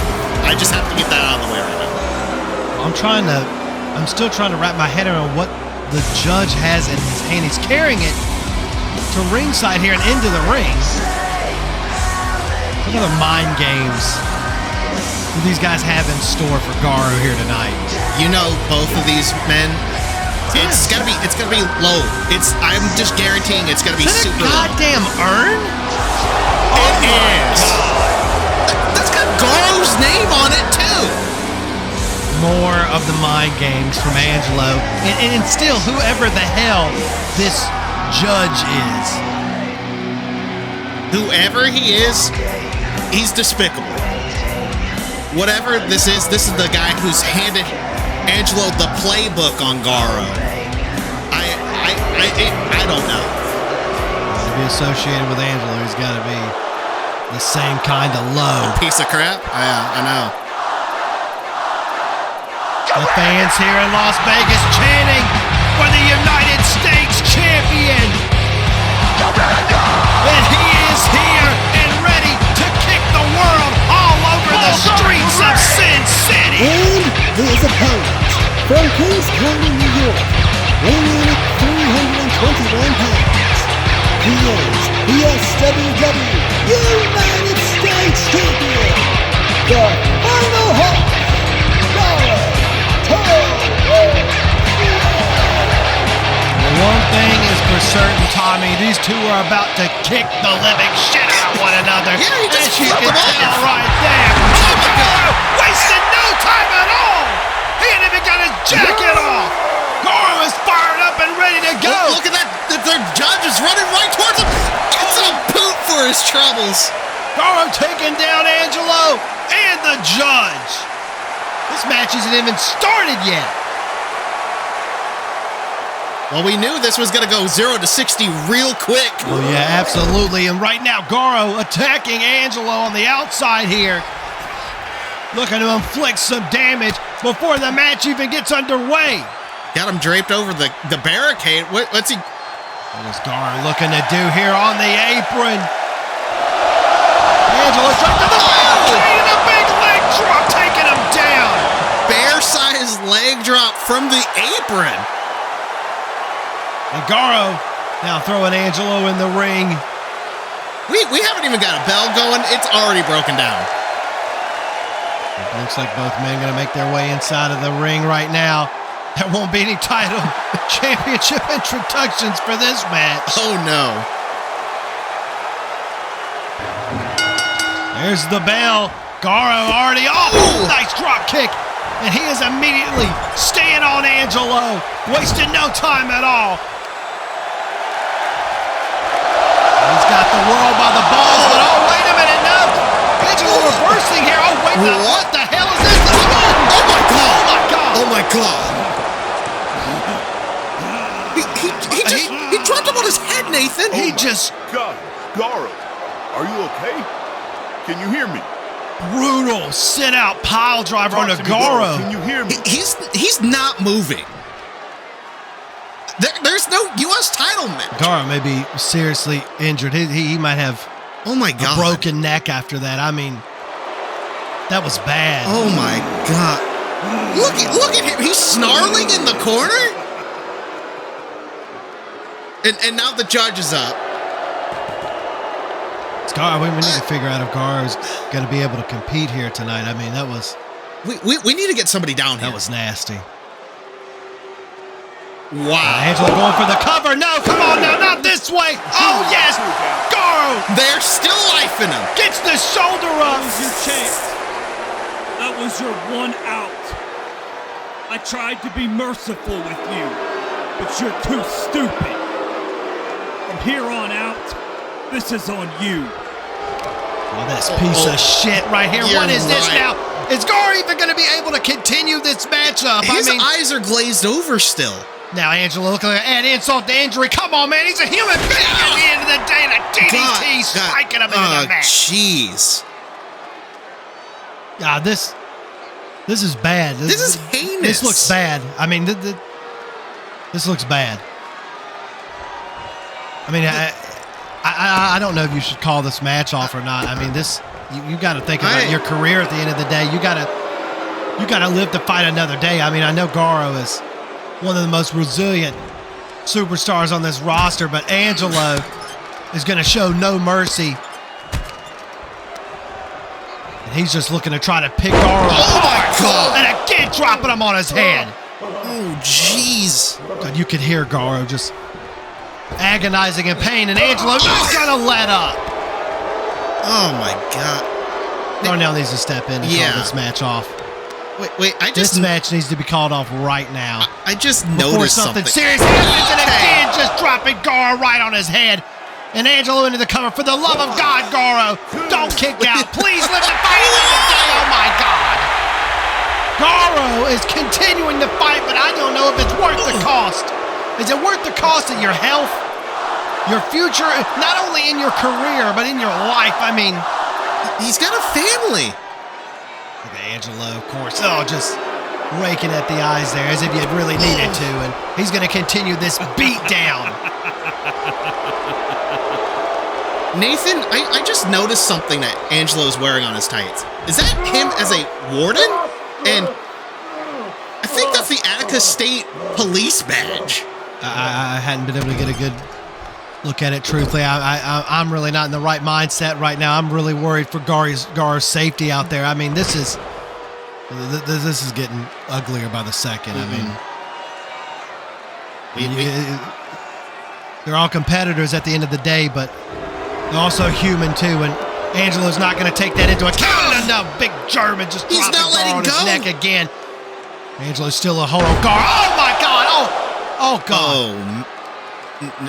Just Darnell. It's not. Darnell needs to stop this. I don't care about Vale's pockets. I don't care about anything besides that man's safety inside the ring right now, and it is a detriment right now to his safety. Garo's not going to give up. He's not that kind of person. No, I think Angelo wants him to pass out or just be unconscious. That would be the best case at this point. Gar's got to try to fight back. If he's not going to quit, he's got to try to fight back, goddammit. Oh, Angelo, another just vicious shot to the head. All Angelo's doing is targeting his head now. He's out of it. His neck, his head, that's all Angelo's doing. And he's not targeting in a sport-like kind of competition way. He's out here trying to critically injure Gar Torigian. Yeah, he's trying to pretty much end Gar okay. Come on, Gar, you got to do something. You got to fight back, or you've got to fight back or stop. Darnell needs to really call this match off at this point. Yeah. I mean, this is just getting worrisome. Now mounting Garo, just throwing shots down on his head. Those elbows. And look at him. That judge is so happy. Good for you, bud. Good for you. Wow. Oh, Garo busted wide open from those elbows. Well, we knew we would see blood. It was a matter of time. Sink in yet? You don't belong here. Not in my ring. Not on my show. You've never belonged. What a despicable human being is Angelo. You can even call him that. Showing just no remorse at all here. No, he's given no mercy whatsoever. This match is certainly taking a complete 180 to what I think anybody was expecting in this. Yeah, this is not what I was thinking. Angelo just doing whatever he sees fit right now.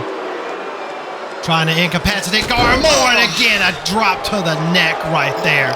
Gosh. It's just all these strikes to the head and all these impacts. Like what is he looking for here? Oh no. I don't like this one bit. Angelo with the superplex from the apron and now holding on. Looking for it. Oh, and there's that death wish. That's gotta be wow, it. he's Gargano still continuing to fight. It's crazy. That is one resilient man, but he is a man. Like I said, at some point you've got to think about your future, not only in this business but outside of it too. And I mean, Angelo is just doing everything he can to just inflict bodily harm upon Gargano here. Now just pulling at his neck here, continuously.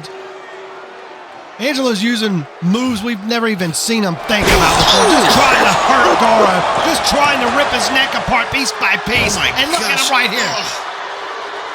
Hey, talk to me. Do you want to continue? Got him in that triangle choke. Darnell's trying to, I understand he's trying to be as lenient as possible. He doesn't want to throw this match out, to call this thing off, to call a TKO here. Come on, Gargano, you gotta get. Gargano with the bear trap. Do you want us to admit? The bear trap in on Angelo. Locked.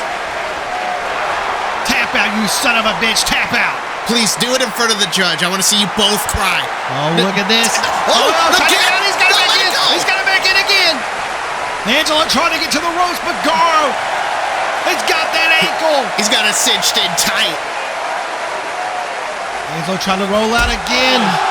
He fights his way out. Angelo, once again, right back into the driver's seat here. Just devastating strikes to the head. It makes me worry. The same thing he's been doing the entire time here. Just brute force and throwing him. Slinging Gargano around like a sack of potatoes. And there's Angelo looking for here. Oh, God, again! Oh, come on! Get him out of there, Darnell!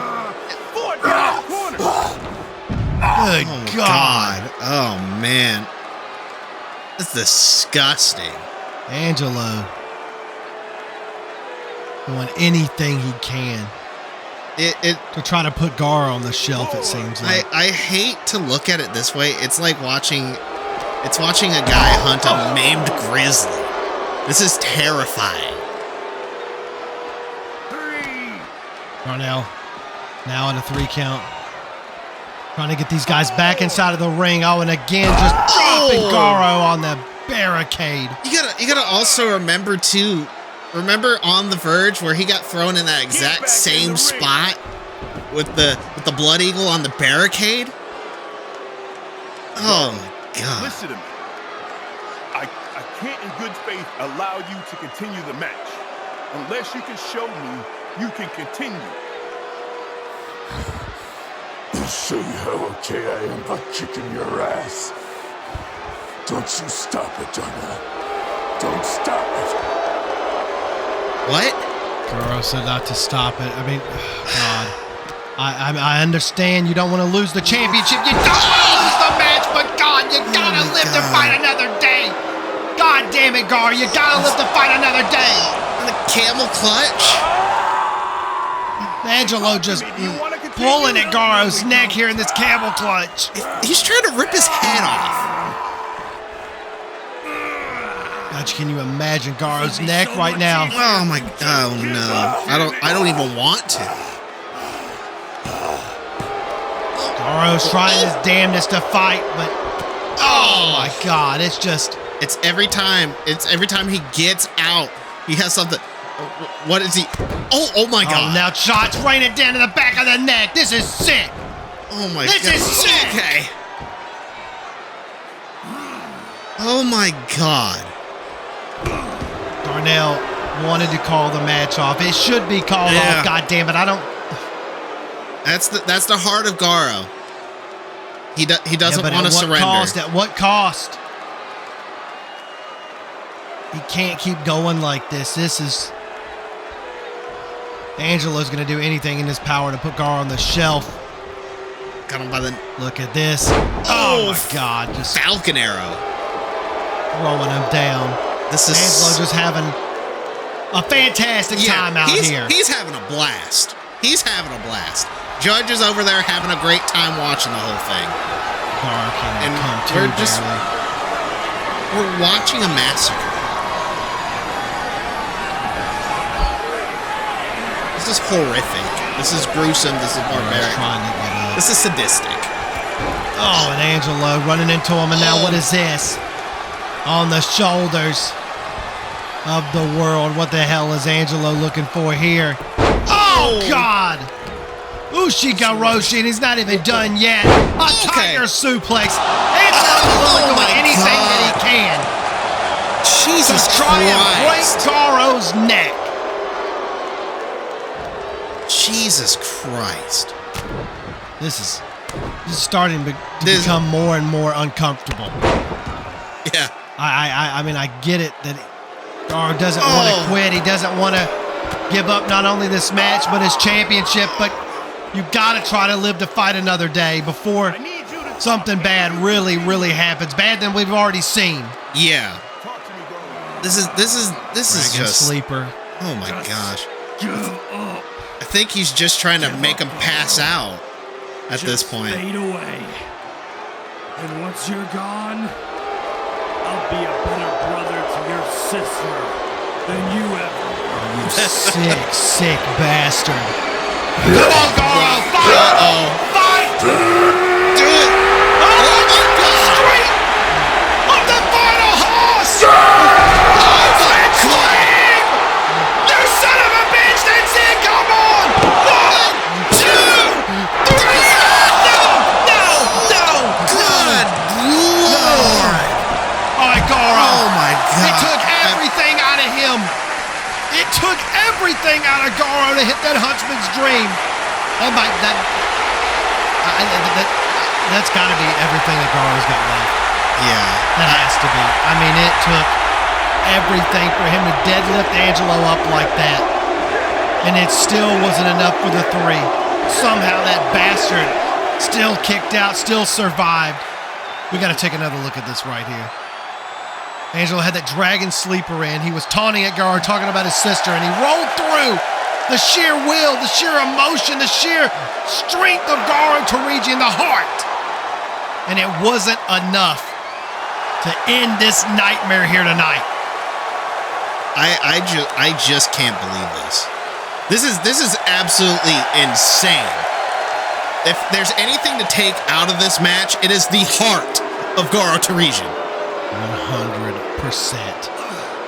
And he's up. Garo still just laid out, passed out on the outside. Like I said, it took everything out of him. He's trying to come to, but Angelo's stalking him. Oh my God. Garo's completely out of it. He's just trying to figure out maybe where the hell he's at right now. Trying to get back into the ring here. He's just running on sheer instinct at this point. Animal literally. instinct. Oh, God, no, come on! No, he did! Oh, my God! Good. Oh. Another pile driver! I'm getting... Call the match off, Darnell! Stop the match! It's over! I'm getting physically sick. I know none of us, nobody wants to see this fat son bitch hold the United States Championship, but it's not worth Garo's career! It's not worth it, goddammit! It's not worth it! Garo, somehow, some way, trying to pull himself into this thing. But I don't know how much more physical damage he can take. And Angelo is not giving... Oh, God, no. Come on. No! God, just right to the back of the neck. I'm sorry that I'm not talking as much, Nathan, but No, you're fine. I'm uncomfortable. I am too. This is rough. This is, and I understand. Gosh. Darnell's not going to go against Garo's wish to call this match off. But this is just sickening to have to watch this match play out this way. Angelo still locked into this gut wrench here, just repeated back and forth. Just slinging Garo around, and now just powerbombing him into the mat, and still not done yet as the judge watches on. Give up, Garo. It's the only way justice will be served. Why don't you take that mask and shove it up your bony little ass? Continue. Who is this guy? Who is the judge? He has to. Who is this man? He has to hate Garo Teresia with passion. Angelo just Garo can't even keep himself up. He's barely hanging by a thread. There we go. Garo trying to swing back on him.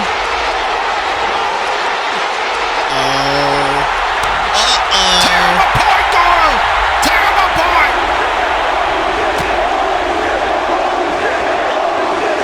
Somehow the heart of Garo Teresian defying the laws of physics.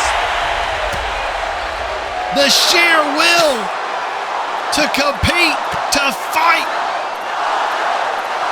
And this crowd willing him on. Beat the shit out of him. Please. Oh, still not taking him down though. Garo is not backing down. Off of the ropes, Garo coming in hot, big clothesline, couldn't take him down though. That was your best shot. Any last words? Oh, okay.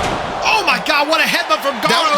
That was just instinct. You just don't quit, do you?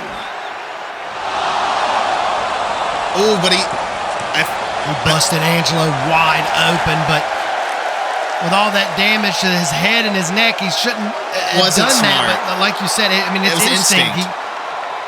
He does that quite a lot in matches, and it just wasn't really thinking there. It was just going off instinct, but not the best thing he could have done in this situation. He did bust Angelo wide open, though, right in the center of his forehead, and now Garo is busted all over the place as well. He was already bleeding, but this is even worse now. Sacrificed more flesh to get a pound from Angelo. You got a little something there. Fuck you. Oh my God. Taking his head off. And now Angelo just beating the hell out of Garo here. He's just throwing him down on the mat. Bouncing him like a basketball. Oh God, now no, not another pile driver, no. Oh, he's got him up. Angelo looking for the blood eagle. Another cover. 1 foot on the chest of Garo. Oh my God. I'm glad that the assault on Garo is over, but now we've got to deal with this and the repercussions. Got to bring in this urn that they brought down to ringside with Garo's name on it. I feel like that was Angelo's mission the entire time. He wanted to come out here and not win a wrestling match, not win a professional wrestling championship, but to beat another man so senseless that he could have lifelong lasting effects from this match. There were moments of this that were some of the hardest I think I've ever had to call before, of how uncomfortable some of this was. Because Garo would not give up. His heart wouldn't let him. His manhood wouldn't let him. Thinking of just how much of a bastard Angelo is. The last thing he was going to do was give up. I'm appalled. I just can't believe that this is how this matchup ended. This is the result of it. They're willing to stretch her down here to try to help Gar try to get to the back or something. I mean, I'll be shocked if there is not some sort of injury to Gar's neck, his spine, his head, something, because this was just so much. We have seen vicious matches. We all love a vicious matchup, but there was something quite different about this one. The motive was so different. There was nothing to do about sport with this. There was nothing to do about a matchup with this. This was an absolute mugging and assault. Just a vicious attack. I just hope Garo's okay. But now we have to worry about this. Here's your world contest by pinfall, and the new SWW United States Champion, Angela. Yeah, unfortunately, this is the reality that we are living in right now. Angelo now holding that United States Championship and is officially the United States Champion. I mean, this is just new lows we're discovering from Angelo. You know, at first he was... Tommy, hold on. I don't mean to cut you off there, but we've got a situation brewing backstage right now. They're trying to get some cameras back there. CDKeys hunting down Matt Short back in the parking lot. We're trying to get some cameras back there right now. Short, come on out here. Come on. Bring it. Where are you? Where you at, Shorty? Where you at? Matt Short. Shorty. Where the hell are you at? Think you can take one on me and get away with it? Huh? If you want to take me out, it's gonna take a lot more than that, you punk. Bring your leather-faced ass out here now so we can settle this. Come on out here, come on, huh? Hit me from the back. You can't smack me from the front. Where are you? Excuse me, KDK? Is that you? Are you alright? Where are you headed off to in such a hurry? We've been hearing such a commotion happening backstage. Not now, Donovan. I'm looking for that piece of shit, Matt Short. I know that bastard is around here somewhere. I'm not gonna stop until...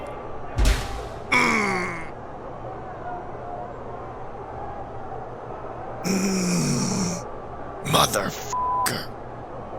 Sorry. What was that? You want to repeat that? Kevin. You don't seem to get it, do you? For some reason, you think I only have this problem with you. And to be completely honest, you're only the first pawn in this game of ours. Do you know why I didn't just finish you off on Blitz? Because, Kevin, I personally believe that this whole feud between us has been a gigantic waste of my time. Why would I go after a brittle, decrepit, quote-unquote legend when nature will just do the job for me? How many more bumps can your body take, Kevin? How many more runs do you have left in you?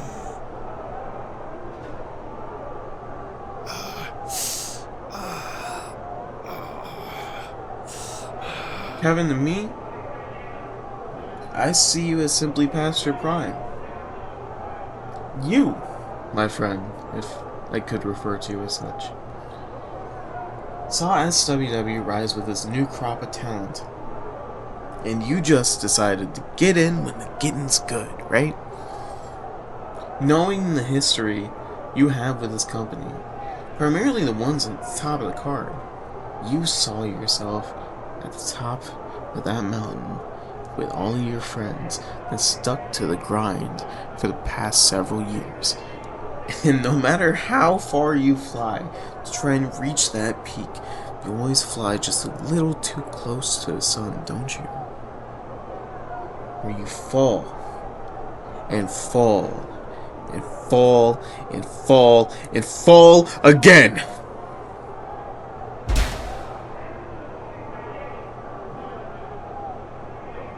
As you sit there, lying on your deathbed, grasping onto every last breath that leaves your body, fighting to not only stay alive, but to stay relevant. I'm going to lean forward and whisper into your ear. You are a decade older than me, and somehow I'm still writing the ending. Then I will finally pull the plug on your pathetic excuse of a career.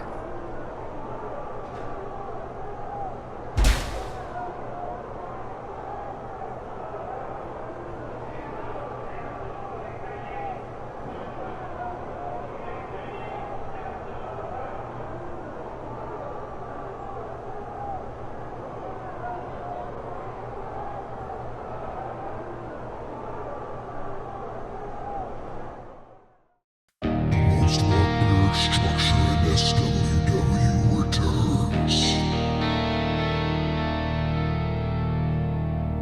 2 matches, 10 victims, but only 2 survivors. No revivers. There will be carnage.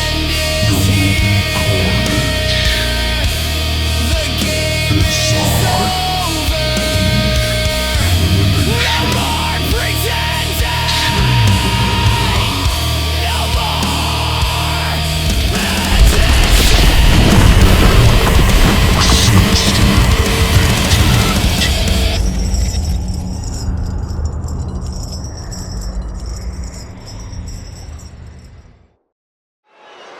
Sinister Intent, the next live spectacular here for the VWN. But it's time to get a little sinister ourselves here in Sin City, as it's time for the Sin City Street Fight. Ladies and gentlemen, the following Street Fight is set for one fall. Introducing first, from St. Petersburg, Russia, the Russian Swan, Lydia. I think compared to what we just saw, this one is going to be going balls to the wall. This is going to be what I was talking about before, violence in the good way. Yeah. This, obviously, all 4 of these women, they cannot stand one another. Now, maybe Cody and Amber are on the same page, but Lily and Shelly I wonder about sometimes, and then Cody and Amber definitely don't have any love lost for Lilia and Shelly, and likewise. Oh yeah, absolutely. Tonight is put up or shut up tonight. Yeah, imagine if Lilia and Shelly beat Amber and Cody. Yeah, right there, you would have to think would put them into title contention. A huge victory on a stage like this against the women's world champion. Oh yeah, that's heavy implications. But they have to beat them first. And she got her hands. That's a barbed wire wrapped steel chair that Shelly's carrying down to the ring. And she is definitely ready for business. From Devil's Kettle, Minnesota, Shelly.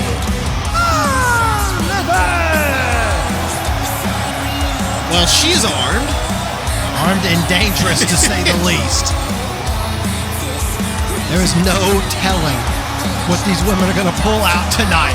I was expecting maybe like a kendo stick, but going immediately into barbed wire wrapped steel chair is absolutely nutty.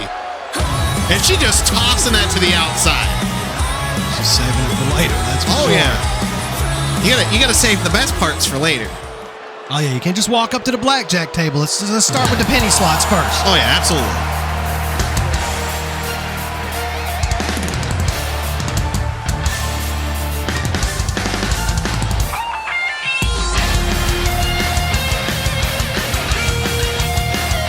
the Golden Ace herself, making her live spectacular debut here in the VWN, here at Deadman's Hand, here in Sin City. Introducing their opponents. First, she is the best bound machine, the Golden Ace, ever. It is very fitting that the Golden Ace's first live spectacular is at a place that gold runs through. That is true indeed, and you gotta think that Amber has her sights set on the Women's World Championship, no matter the outcome in this match. Wait, what is Shelly doing, running around to the ringside? Oh, just chucking that barbed wire chair straight at Amber's head. There's the bell, and we are off in this one already. Cody hadn't even made her entrance yet. Oh, this immediately broke. Immediately. Shelly wasting no time, and they don't call it a street fight for nothing. No, you're Shelly not getting some licks in early on Amber. Right on the concrete. Yeah, you're not gonna get any. You're not gonna get any chin locks. You're not gonna get any headlocks. You ain't gonna get a wrist lock. You're gonna get beat. Well, there might not be much pro wrestling in this one. This is gonna be a fight, a bloodbath between all of these women. They got scores to settle, and they ain't wasting any time to do it. Really right now with Amber by the head, just throwing her into the steel steps. Yeah, Cody hasn't even made her entrance yet. Yeah, Cody hadn't even made her way out here yet. Well, what in the world is she doing? I mean, she's taking her time, that's for sure. We're already in the crowd. They're throwing over that barricade, and the fight is broken out in the audience right now. In the middle of the faithful out here, Shelly and Amber exchanges shots. Yeah, they're getting up close and personal with Las Vegas here. Fans chanting for Cody here. Let me see Cody come on out here, and there she is. Lilia in the ring and waiting for the Thunderbird.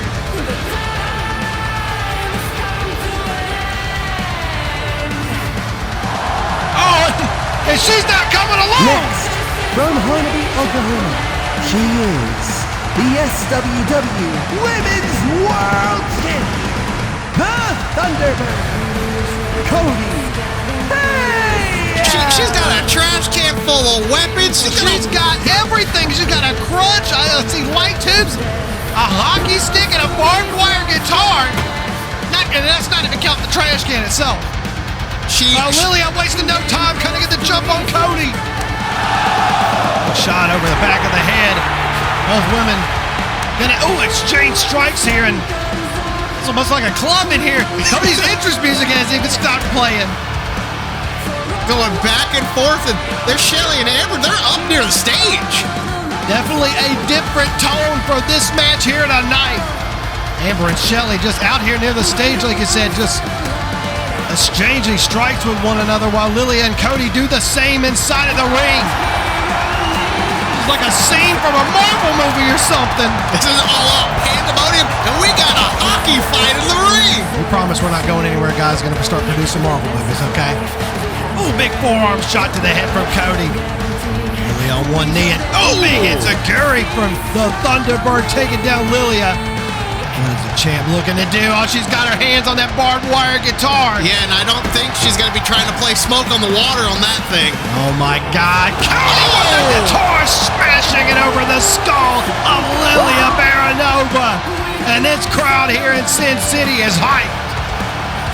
Meanwhile, Amber Reed trying to get Shelly up towards the ramp, it seems. This is all out chaos. Cody's music's still playing, by the way. It's still playing. I ain't complaining about it. I ain't mad about it. Boy, Shelly getting up onto the ramp now. Screw you, screw this song, screw Cody.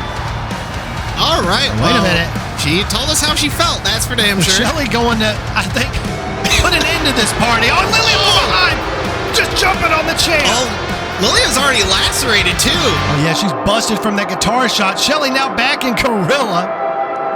Backstage here. All right, how do you turn this crap off? Cody. Oh, big roundhouse from Lily, and there goes the music. Yeah, she figured it out. The party is over. Oh, Lily with that crutch in hand, just beating down Cody Hale. Making sure that she doesn't have a leg to stand on.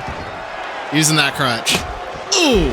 Just viciously beating the women's world champion right now. Quit messing around and get your ass back out here. Lilia making business. No, wait a minute. Amber's found her way backstage, and she's beating the hell out of the Killer Queen. This match could go anywhere. We could go to Fremont Street. We could go to Jamaica. Maybe. Amber now just carrying Shelly, throwing her back out to the ring. Oh, Cody with a huge forearm shot to the back of the head. This thing is seemingly broken down into two one-on-one matches right now, it seems. Yeah, one on one side of the arena and the other on the other side. It's chaos. Now the match can only end inside of the ring. This is not Falls Count Anywhere. This is a Cinch City street fight. Cody now with the advantage, off of the rope, springboard and dropping that elbow down right into the sternum. Wait, and there's Amber and Shelly, and they're near the parking lot. Amber with that traffic cone in hand, looking for some bad intentions for Shelly. Oh, wait a minute. Oh! That does not go there. No, that does not. Cody and Lilia in the ring, continuing to beat the hell out of one another. We knew that this was going to break down, that these women were going to pull out all the stops in this match. This quick? Yeah, this fast, very quick. Oh my God, Amber with a toolbox in hand. Oh, and Shelly preventing any more damage from being done there. Lethal kicks. Uh-oh, she's got the traffic cone. Oh, just slamming it right down into Amber. Like, yeah, even though it's made of plastic, it's got some weight to it. Shelly leaving Amber behind in the parking lot, maybe looking to come back out here and help her partner out. Lily and Cody right now fighting, jockeying for position here. Ooh, nice reversal of that roundhouse kick. Ooh, Cody! Oh, big reversal on the middle rope, looking for that Hail Mary. No, wait a minute. She's not. Oh, no, she's not. She's got different intentions. Coast to coast drop kick. She cleared the ring. The athleticism of the women's world champion on full display. Mental. Oh, and you know what comes next? Already looking to put this one to bed. Looking for the lightning bomb on the top rope. Oh, God. There's Shelly throwing that toolbox at Cody, knocking her off the top turnbuckle. Yeah, Shelly just throwing a wrench in the plans of Cody Hale there. You don't say. Shelly now eyeing up Cody with a big kick. Springboarded from the outside of the apron. Now it's turned into a handicap match in the ring. Amber's got to get back out here and try to help her partner out before the damage is done. Shelly and Lilia handling business out here right now. What the hell is Shelly doing? I think she just opened my God, she's got a screwdriver out of the toolbox. That is not good for the women's world champion. Oh, hold on, Cody. Not going to let it happen here. Oh, Pele kicked in the back of the head. Just avoiding disaster. And now Cody has that screwdriver. Oh, no. Flathead to the forehead. Shelly eating that screwdriver. Cody proving she can go just as hardcore as anybody else. Shelly trying to recover from that, but Cody sizing her up, taking the tank top off, looking to fly perhaps to the top. All the way from the outside. Oh my God, Jesus Christ. Went for the lightning bomb as Shelly threw that chair at her head and following it up with an end of heartache right there. A collapse. Oh my God, look at Shelly's nose from that screwdriver shot. Amber's back in the mix though. Amber's back in the mix. Evening up the odds. Trying to gain an advantage for her team right here. What is it? God, on the apron. What is this? Powerbomb on the apron. And a golden trigger. Golden trigger from Amber Reed, knocking Lilia off the apron. She can't pin her on the outside, though. But the damage could have been done right there.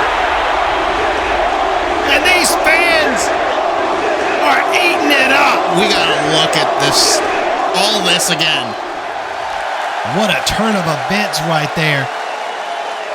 Pele to the back of the head. We thought Cody was going to eat that screwdriver, No. but Shelly ended up on the opposing end of it.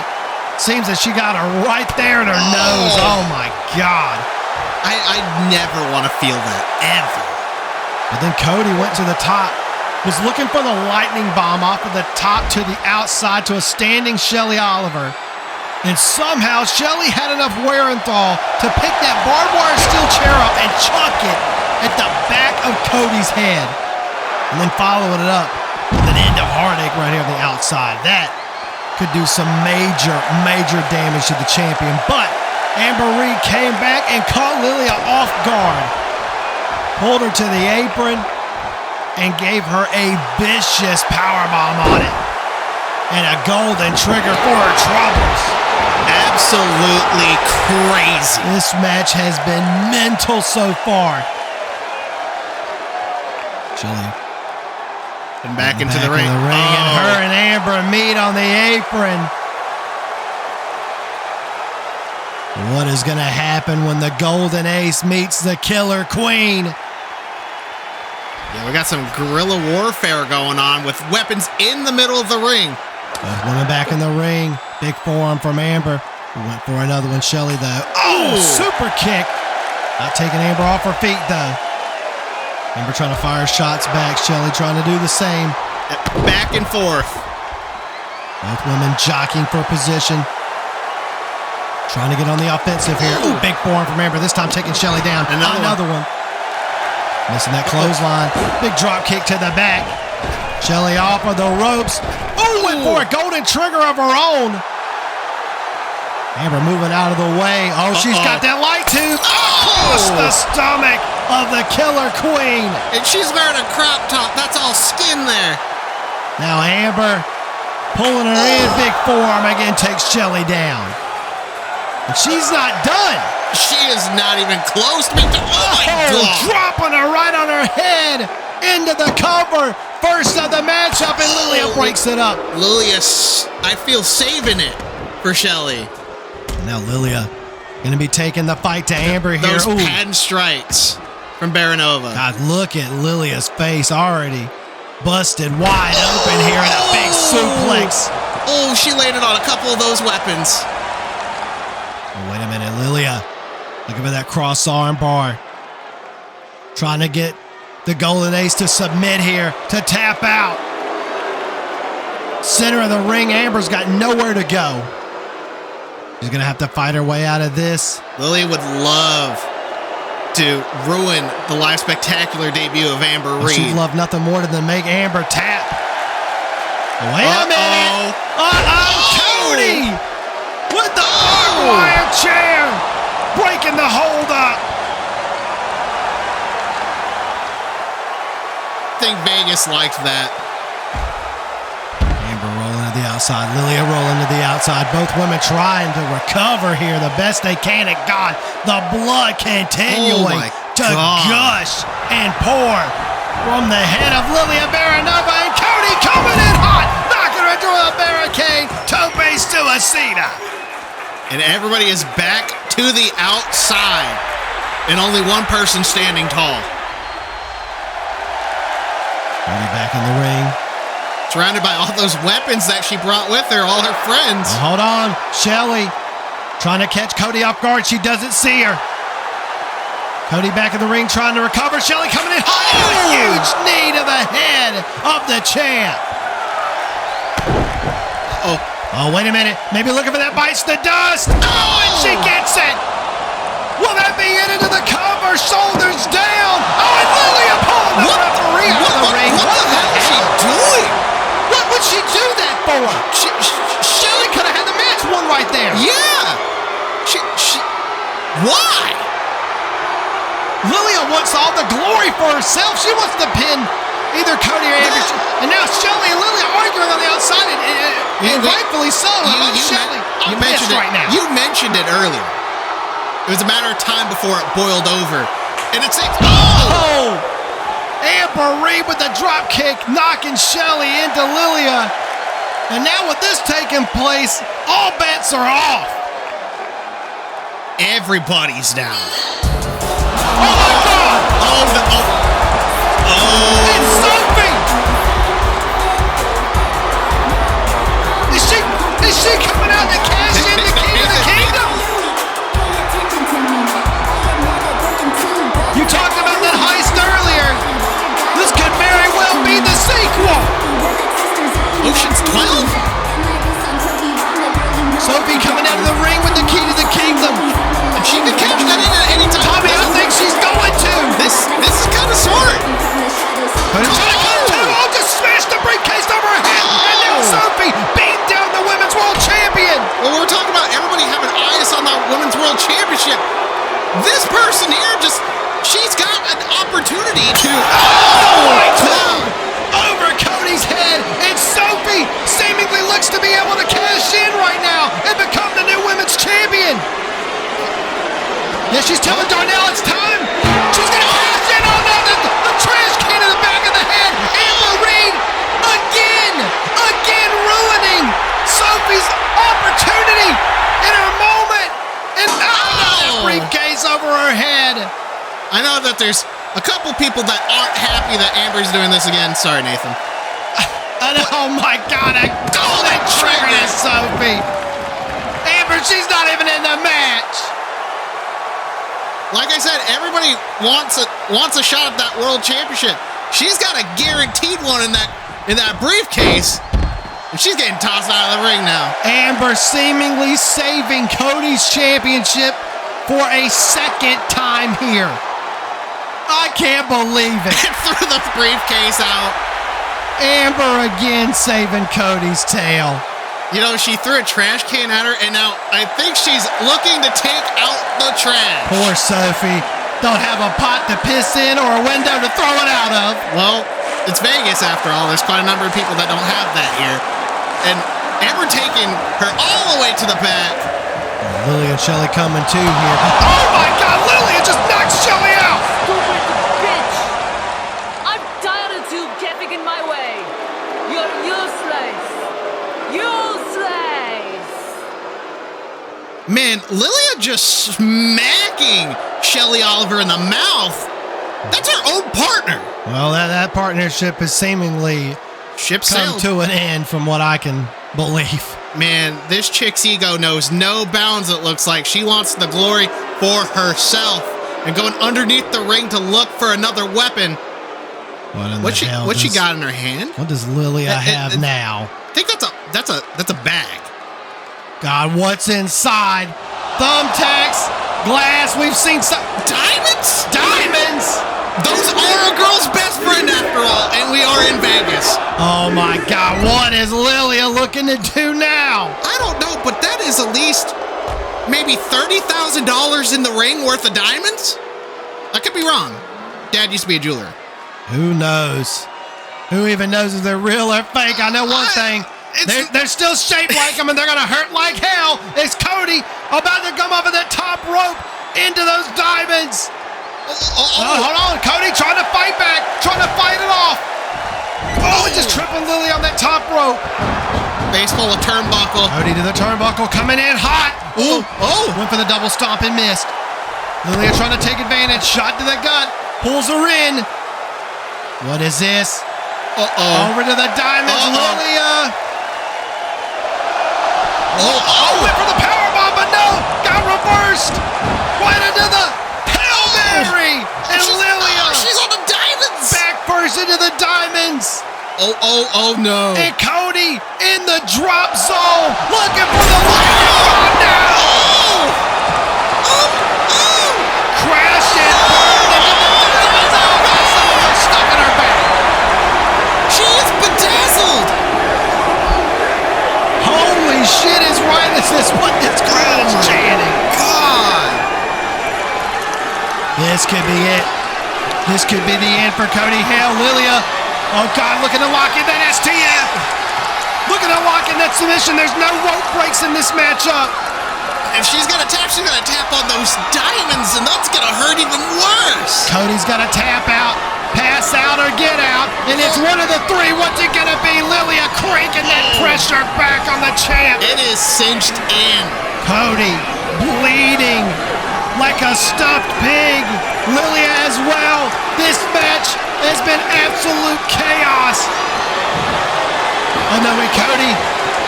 She could be fading. I think Cody's fading. Oh, Shelly. Shelly's She's up. back up.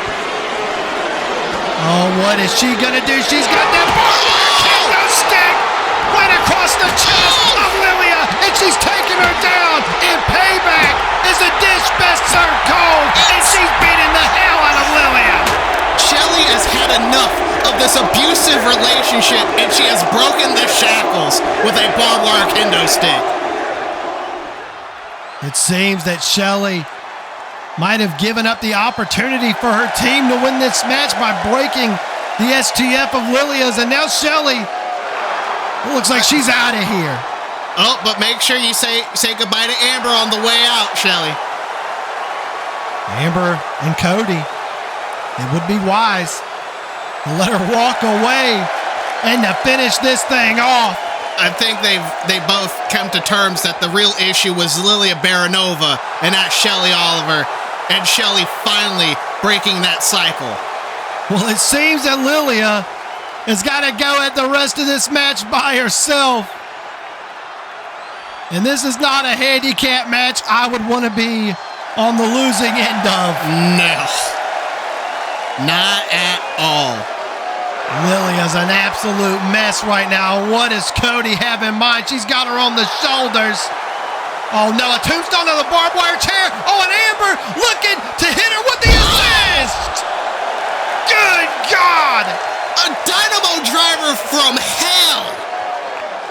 When they're not done. Oh, that's more barbed wire. Gosh, there's more barbed wire than some state prisons have in this match. Cody not done with Lilia just yet. And you have to think that Lilia has brought this on herself. Absolutely. She wanted the glory for herself. She's getting it all right. She's going down in a blaze of glory. She's getting a lot more than she bargained for, that's for certain. Amber setting that barbed wire table up. What in the hell does Cody have planned from the top turnbuckle? Oh no. Oh, from the top. Spinning fly. God. Through the barbed wire table as it explodes into pieces here at ringside. And Amber is looking to apply the final touches. A golden trigger for her troubles. And you can count till the cows come home. This match is over. Absolute carnage. What a hell of a match. What a hell of a street fight. What a hell of a moment for these two women. Here are your winners of the contest by pinfall, Cody Hayes and Amber. We gotta take a moment and look back at some of that absolute carnage, as you put it. Yeah, and this Hail Mary here was the turning point of this match. Oh, absolutely. It looked like that Cody Hell was going to go for that lightning bomb and put an exclamation point on this. But as she did, Lilia happened to get right out of harm's way, and Cody ate those diamonds. She got a couple in her back, studded like an Elvis jumpsuit. And this led to Lilia with what could have been the end of the match. She locked in at STF. She had Cody dead center. Looks like Cody was passing out. And Shelly ended up being her saving grace after that sucker punch from Lilia. Shelly would retaliate, and retaliate she did with that barbed wire kendo stick, breaking up the hold and seemingly ending this abusive partnership with Lilia Baranova. Just kendo stick after kendo stick shot, wrapped in barbed wire, by the way. That was the end of Shelly's night here at Deadman's Hand as she left Lilia to the wolves. Well, Lilia wanted all the glory, and that she did. She got the glory of defeat. Cody and Amber would then put an end to this matchup. Not only with this right here, but an assisted dynamo driver on the barbed wire steel chair. Ooh. And that wasn't it. One more thing was brought into the mix. A barbed wire table pulled from under the ring. And Lilia was going to find her way onto it, courtesy of Cody Hale from the top rope, a Spanish fly. But wait, there's more. There's more? Yeah, if you're a bitch like Lilia Baronova, you know what you get? Please enlighten me, Tommy. What do you get? Well, it's clear to me. You get a golden trigger to end your night here in Sin City. And her night ended. That is for certain. And that golden trigger would spell the end of this Sin City street fight. And you can see the effects on Lilia Baronova. Absolutely everyone in this match wearing the scars of this matchup. But Cody and Amber walk out the victors here tonight. And you gotta think what's on both of their minds. The next stop, and it's gotta be the Elimination Chamber at Sinister Intent. Cody Hale, of course, as the champion, will be in one of those 6 women inside. But you gotta think Amber, especially after saving Cody here again tonight from being cashed in on by Sophie, is gonna look to be one of those other 5 women inside that Elimination Chamber with her. But we'll have to see how that plays out. As for tonight, Cody Hale and Amber Reed victorious. And you know, after getting her tail saved by Amber, she owes her at least a couple of Fat Tuesday daiquiris. Yeah, she might owe her a little bit more than that. Well, ladies and gentlemen, it is that time. It is main event time here tonight at Deadman's Hand. Yeah, 2 decades worth of animosity and sacrifices come to our main event, with Jack Strider facing Shannon Silvera for the World Heavyweight Championship. Let's take a look back at how we got here.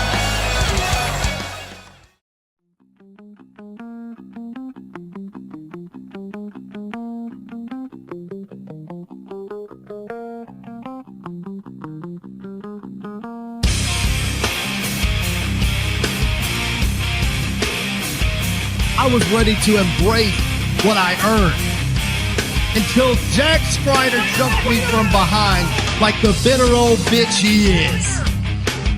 So I'm not out here to talk. I'm out here to fight. I want Strider in this ring tonight. No, I think the place that Vale just mentioned would be perfect. At Deadman's Hand, it will be Jack Strider versus Shannon Silvera for the World Heavyweight Championship. He wants the old Shannon. He wants blood. And if you give him what he wants, he'll lose more than just a match. Everything he's worked so hard to rebuild, to get past, Strider wants to ruin him.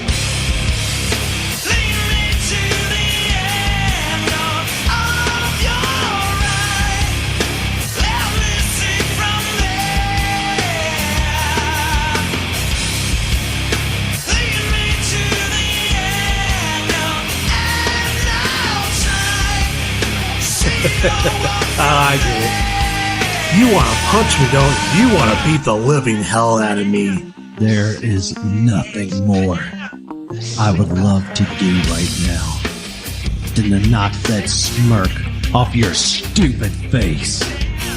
But unfortunately for you, I've learned how to control my emotions.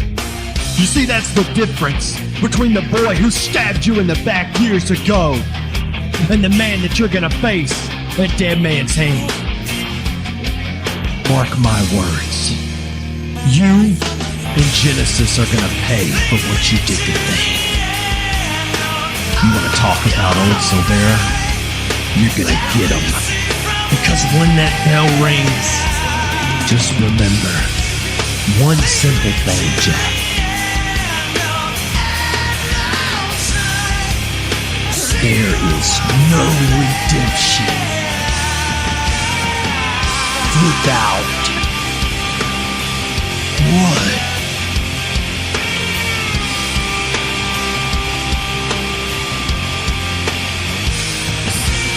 Phase 1 is in your hands.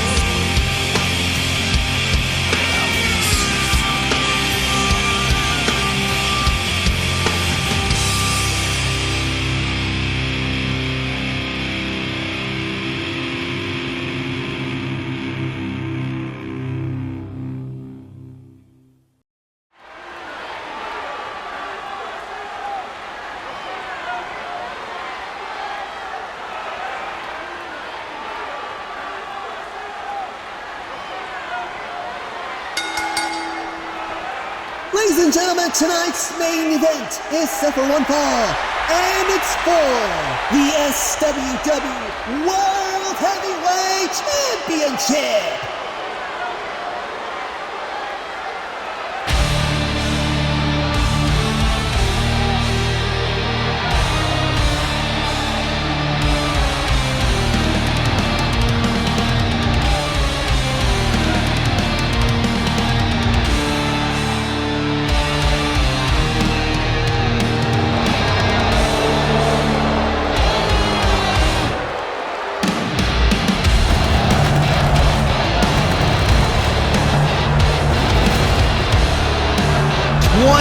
Years you see there on Strider's trunks. 20 years. 20 years he's been in this profession. This has been his life. But about 18, 19 of those years, he has known the man that he faces here tonight. You can say they grew up in this business together. They turned from boys to men together. They've had ups, they've had downs. But Strider cannot let go of the past and refuses to acknowledge that Shannon Silvera is a different man today than he was all those years ago. That's why he created Genesis. That's why he's been on this crusade of preaching the gospel that Silvera is still that same old bastard. The question is, are there truths to his sermons, or is it simply the preachings of a madman?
If Jack Strider wants that World Heavyweight Championship, as well as the old Silvera, he's got a long road to hell ahead of him. It's time to go!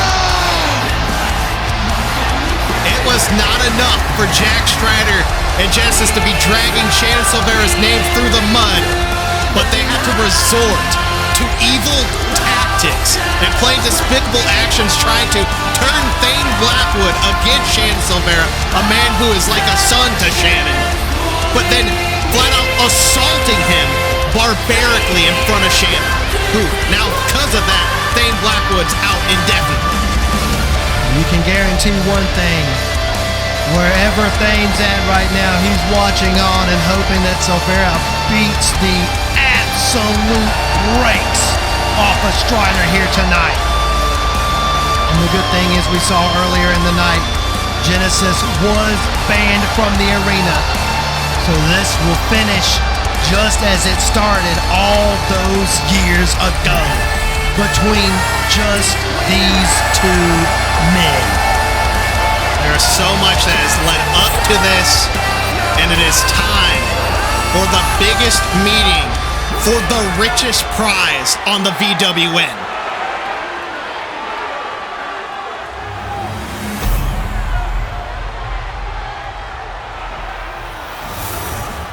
Introducing first, from Seattle, Washington, weighing in at 323 pounds, the Titan, Jack Strider! And his opponent, from Greensboro, North Carolina, weighing in at 242 pounds, he is the SWW World World Heavyweight Champion, the Gate City God, Shannon Silvera. That is what it's all about right there. The richest prize in our industry, the World's Heavyweight Championship. But between these two men, it is so much more than that. There's the bell. We are off. And Silvera's wasted no time getting his hands on Jack Strider. Silvera heading to Strider like a bat out of hell. He did all his waiting after that attack. He couldn't lay his hands on him on Blitz. And now it is time for what he was wanting. And that is to kick Jack Strider's ass. Darnell trying to get control of this thing, get these guys separated. Wait. Out of a fair pace. Look at that. Hell's Fury. Hell's Fury out of my God. Shoulders down for the championship. No. Oh my God. Oh my God. Almost over before it even began. Silvera's got to not let that emotion get the best of him. He's got to try to hold himself back. Look up for the CDT. Both men trying to strike early, trying to hit each other with their best shots. And the arms of sorrow locked in the center of the ring, but no. Strider quickly escaping before any harm can be done. And now trying to take control of this matchup, trying to start off with the offensive here. Strider's MMA background immediately going into it with those Muay Thai knees. Now looking to try to work at that arm, maybe weaken the CDT and take one of Silvera's biggest moves out of his arsenal. Not just that, but he can't lock in the arms of sorrow if he's got a broken hand. Absolutely true indeed, Tommy. Right now, Strider trying to remain on the offensive here. Taking Silvera into the other turnbuckle. Using his strength just to throw him from turnbuckle to turnbuckle. Letting things slow down so he can take control. Look at this, Strider again, looking to drive Silvera. Oh! Back first into the turnbuckle, and he's not done yet. Looking for another one, and Strider using that brute strength, just like you said, Tommy, to his advantage. And look at it right there on full display. Huge spine buster into the cover, shoulders down, leg hook, and only two. And Strider is pissed. Both men are going to have to control their emotions in this volatile matchup. Silvera with some strikes, trying to get the offensive back here. Taking Strider down, and we've seen this before, those vicious forearm shots to the back of the head. Yeah, we've seen those on Ace Whistler at Divinity. Lucky for Strider, not over a pile of broken glass, but Shannon wishes there was. And Silvera stomping a mud hole in Strider. And that's one thing about the champ. He can use those emotions to his own good. We've seen it plenty of times before. But what Strider wants is him to get out of control.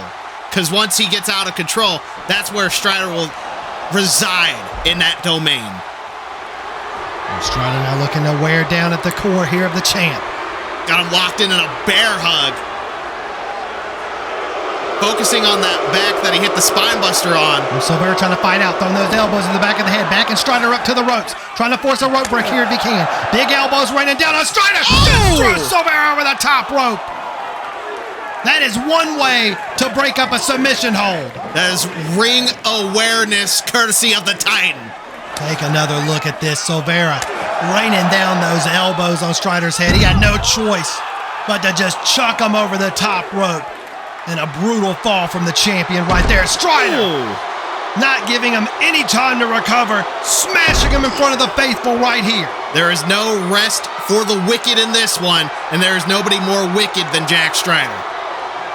Strider now picking Silvera up. Again, that brute strength. What's he looking for here? Driving Silvera into the barricade. Right back into the barricade. Darnell not calling a count yet. Letting these guys fight it out here. Strider, these vicious elbows connecting to the head of the champion, raining down, like you said earlier, Tommy, that MMA background. Strider using it to his fullest.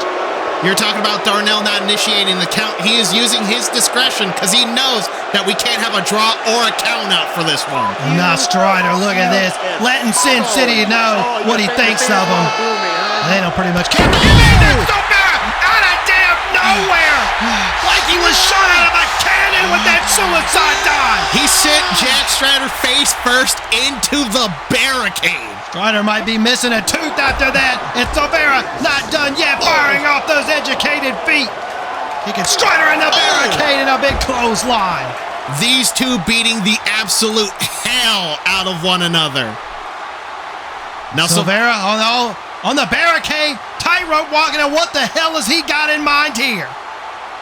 Eyeing Strider up, one of those signature moonsaults, taking the Titan down. Let's take another look at that. The athleticism of the world's champion on full display. Like a damn Cirque du Soleil moment. Walking the tightrope and moonsaulting off, taking down Strider. We're throwing the Titan back in the ring here, taking the action back inside the squared circle as Silvera fires off some shots. Ooh! Oh, got him back to the mat. Oh! Gonna get a little rough now between these two, that's for sure, if it hasn't already. And this right here is vintage Silvera. He wanted the old Silvera. He's getting a couple of the plays from that playbook, too. Silvera stomping at all the limbs, trying to wear down on Strider. And look at this, rolling him over into a go-go plata here, trying to force the Titan to tap out. Showing some of that MMA background that he has to the Titan. Strider's gonna have to force a rope break here or try to get out. Trying to stack him up here. Owen turns the weight over, just escaping the hold. Oh, and Strider got him by the throat. Up and down, a huge earth-shattering choke slam.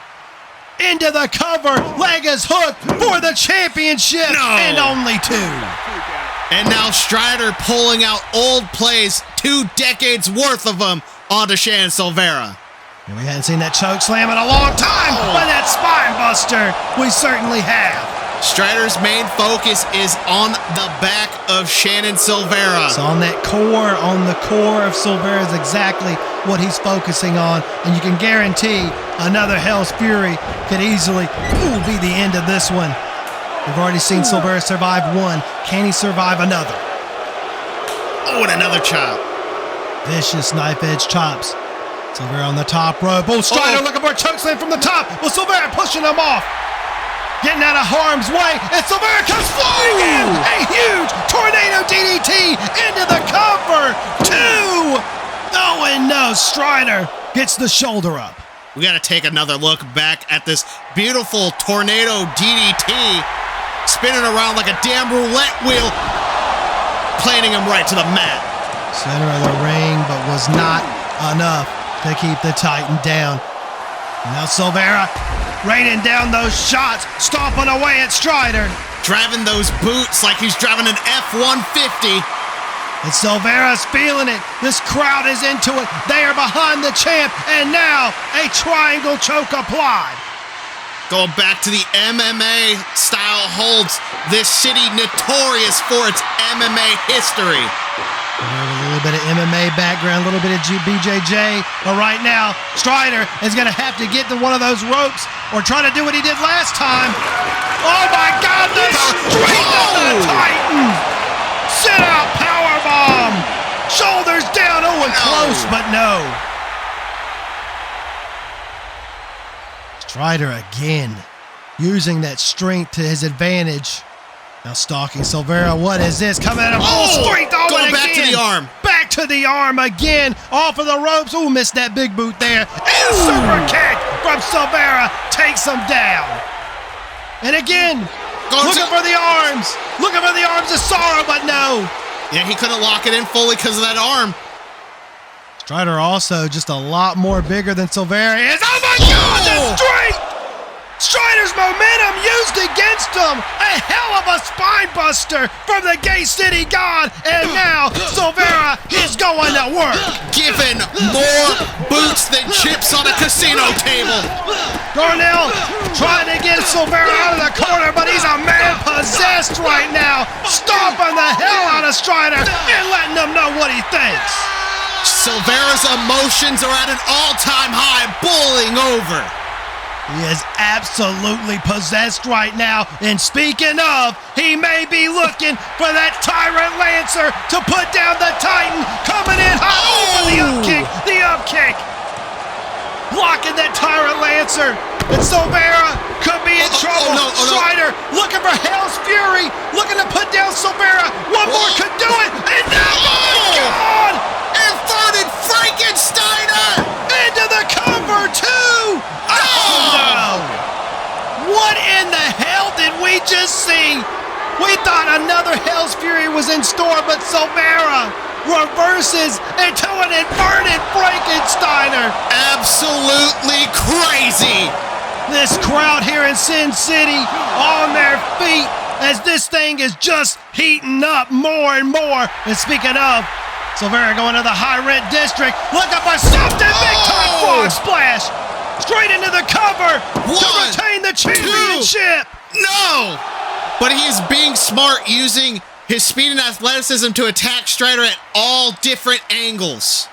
Well, speaking of angles, he's a hunting for the Carolina Death Trip. Oh, no, got caught. Rear naked choke. The rear naked choke of Strider. That is how he won the United States Championship at High Tides in Season 1. Could it be how he becomes the world's champion here tonight at Deadman's hand? That rear naked choke locked in. Silvera's got to try to fight a way out, and he does. Using that elbow to the temple of Strider, fighting out of it. Oh, and again, that triangle choke. That triangle choke, trading submission for submission. Oh, Strider's having a tougher time fighting out of this than he did previously because he is getting winded. Both men right now starting to run on fumes as this thing has been 100 miles an hour since the start. Strider raining down those left hooks, viciously fighting his way out of it with brute force. Yeah, he couldn't lift him this time, so he had to punch his way out of it. Oh, going after the face, come on. Raking the face of Silvera. Oh, just a stomp to the back of the head.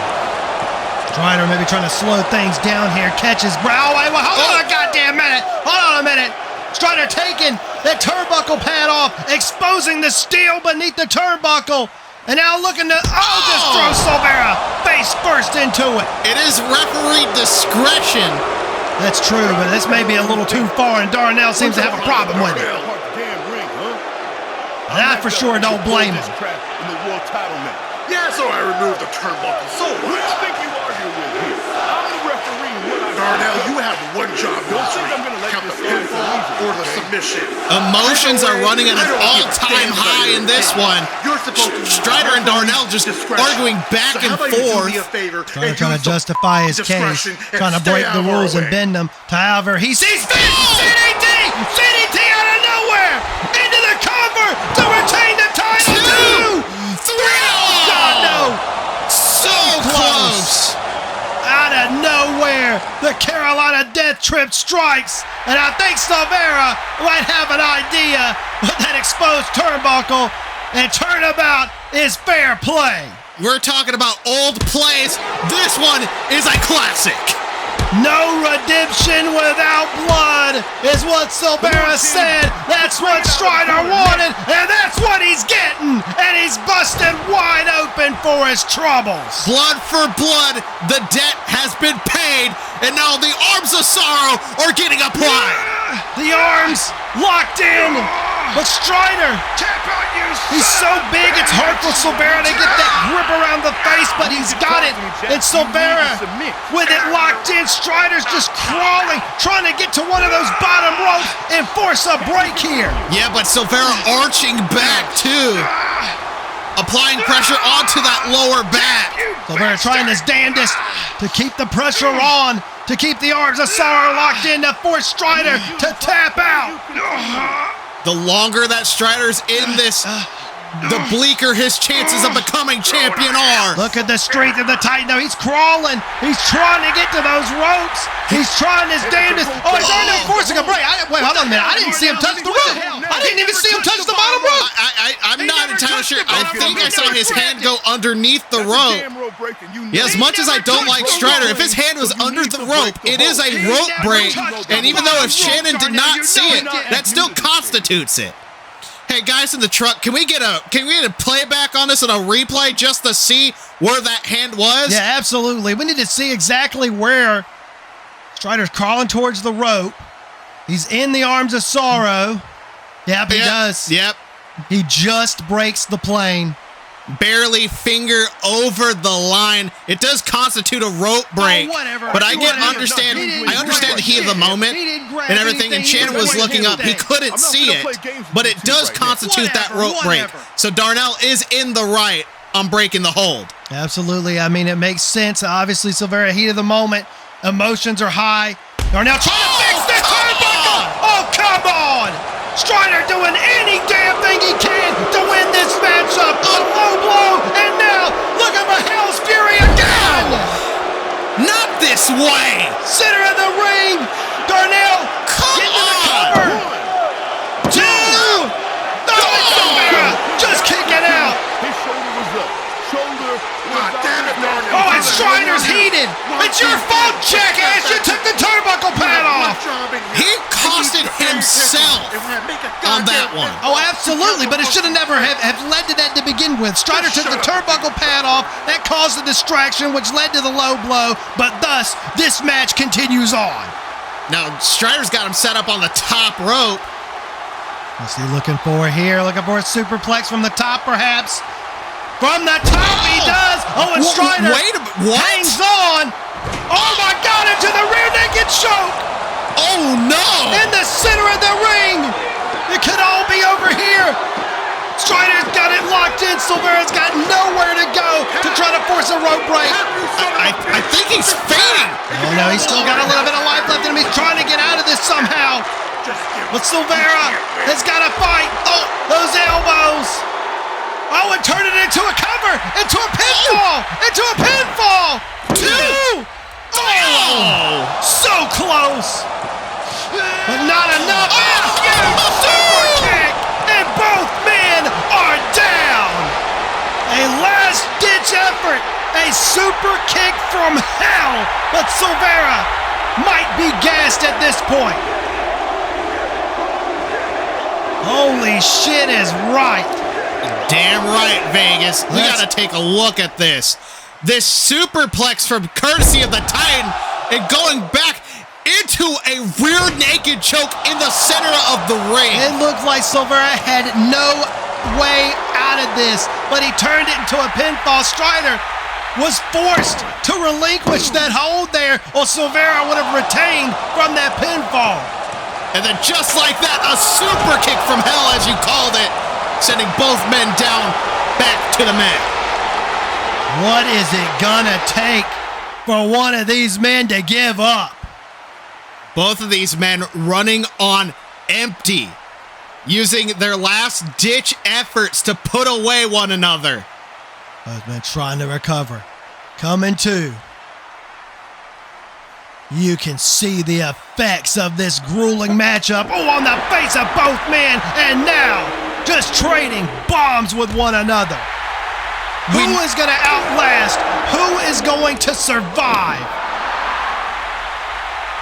There is so much emotion behind every strike that these men are giving one another.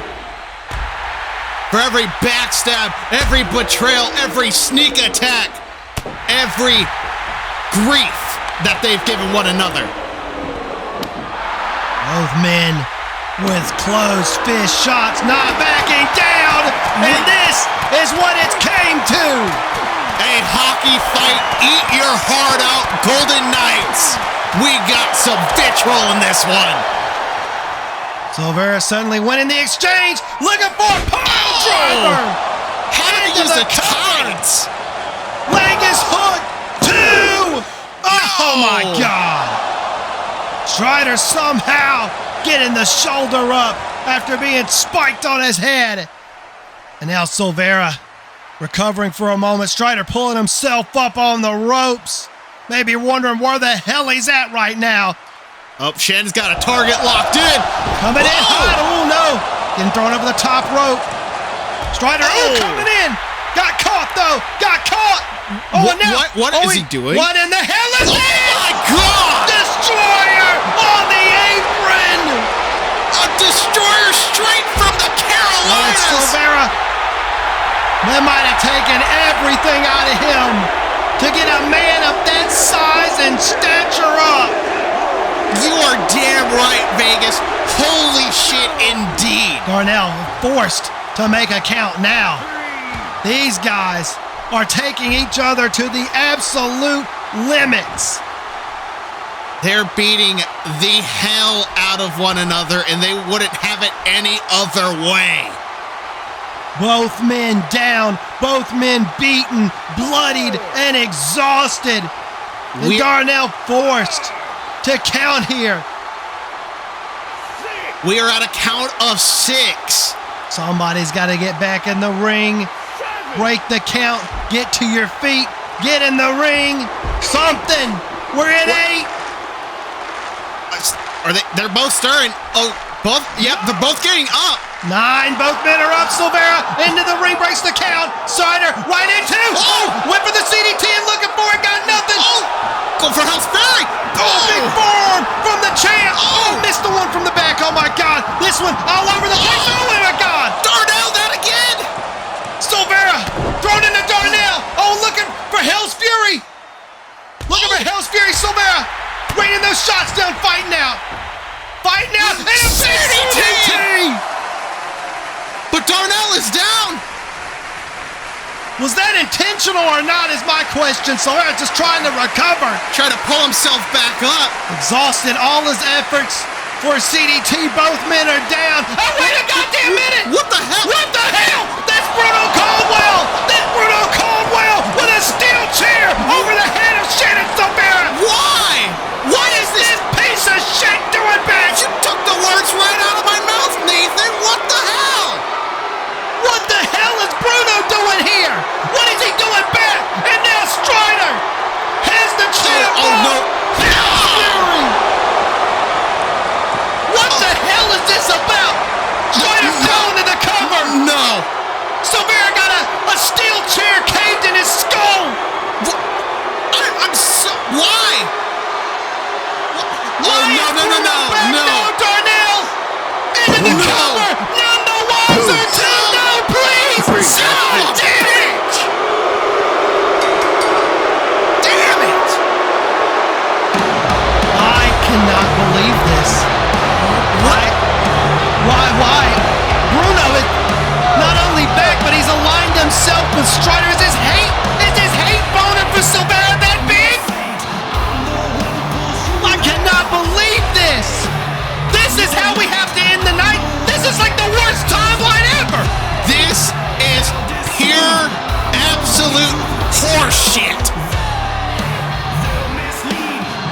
Here's your winner of the contest by pinfall, and the new SWW World Heavyweight Champion, Jack Strider. This is something that is not to be proud of, Strider. He took every low road he possibly could. He planned to have Genesis here to screw Silvera over. And when that wasn't enough, he seemingly calls upon Bruno Caldwell that he's had in his back pocket, I bet, this whole time. This had to be his loaded dice the whole time. He had this game rigged from the start. I am so upset. My stomach hurts, I want to cry, and I want to take a nap. I cannot believe this. This is truly the worst timeline we could have possibly ended up with tonight. Why do evil men prosper and we suffer for it? This is ridiculous. This is despicable. This sucks. There is going to be hell to pay for Jack Strider come adrenaline. This smug bastard. Ladies and gentlemen, it's been a show. What? What the hell? There's no way he's here. Is Thane here? Is he? How the hell? Was he even able? Together by duct tape and dreams? What? Wait, oh my God! Thane! Thane's here! And he's taking everyone out! Do it. Yes, it is. Oh my God! Holy shit! Blackwood is cashing in his key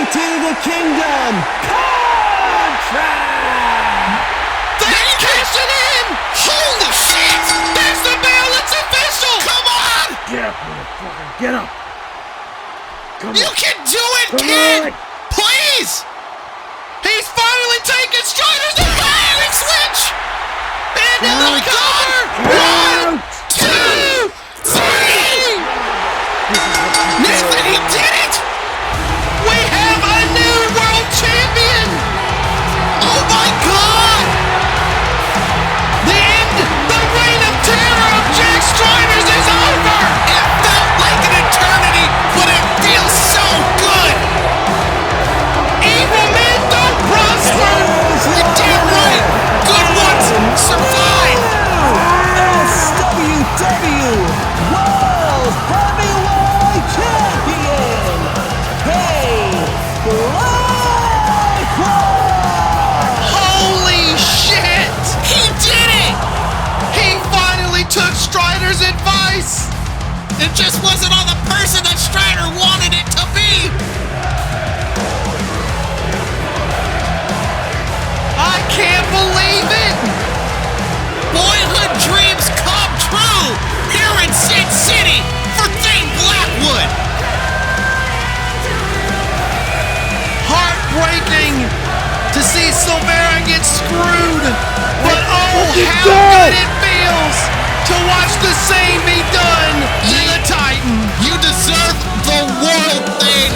Speaking of, I wonder if Silvera even knows what the hell just happened or what's going on. I don't know what's going on. I hope he doesn't think that Thane might have had something to do with this, or did he? Or honestly, I don't know. I don't know what's I'm not gonna speculate. happening. It all happened so fast. We know that Bruno was in Strider's pocket the whole time. Well, you know what else was in somebody else's pocket? That Key to the Kingdom contract. And it has given us a new world heavyweight champion. Thank God it isn't Strider, at least. You're damn right. God, I could go use for a margarita. Fat Tuesdays? Fat Tuesdays, baby! Fat Tuesdays! Thank you, Thane, for saving us from Genesis and their BS. And good night, everybody on the VWN. What a show, what an event, y'all. If I could just have your attention for a moment, I just want to say thank you. Thank you to everybody who watches the show, everybody who shares the show, comments on the videos, is a part of our Discord, but especially anybody who drops a super chat on the channel here as a YouTube member, a member of our Patreon. Thank you so much from the bottom of my heart. I can never say it enough.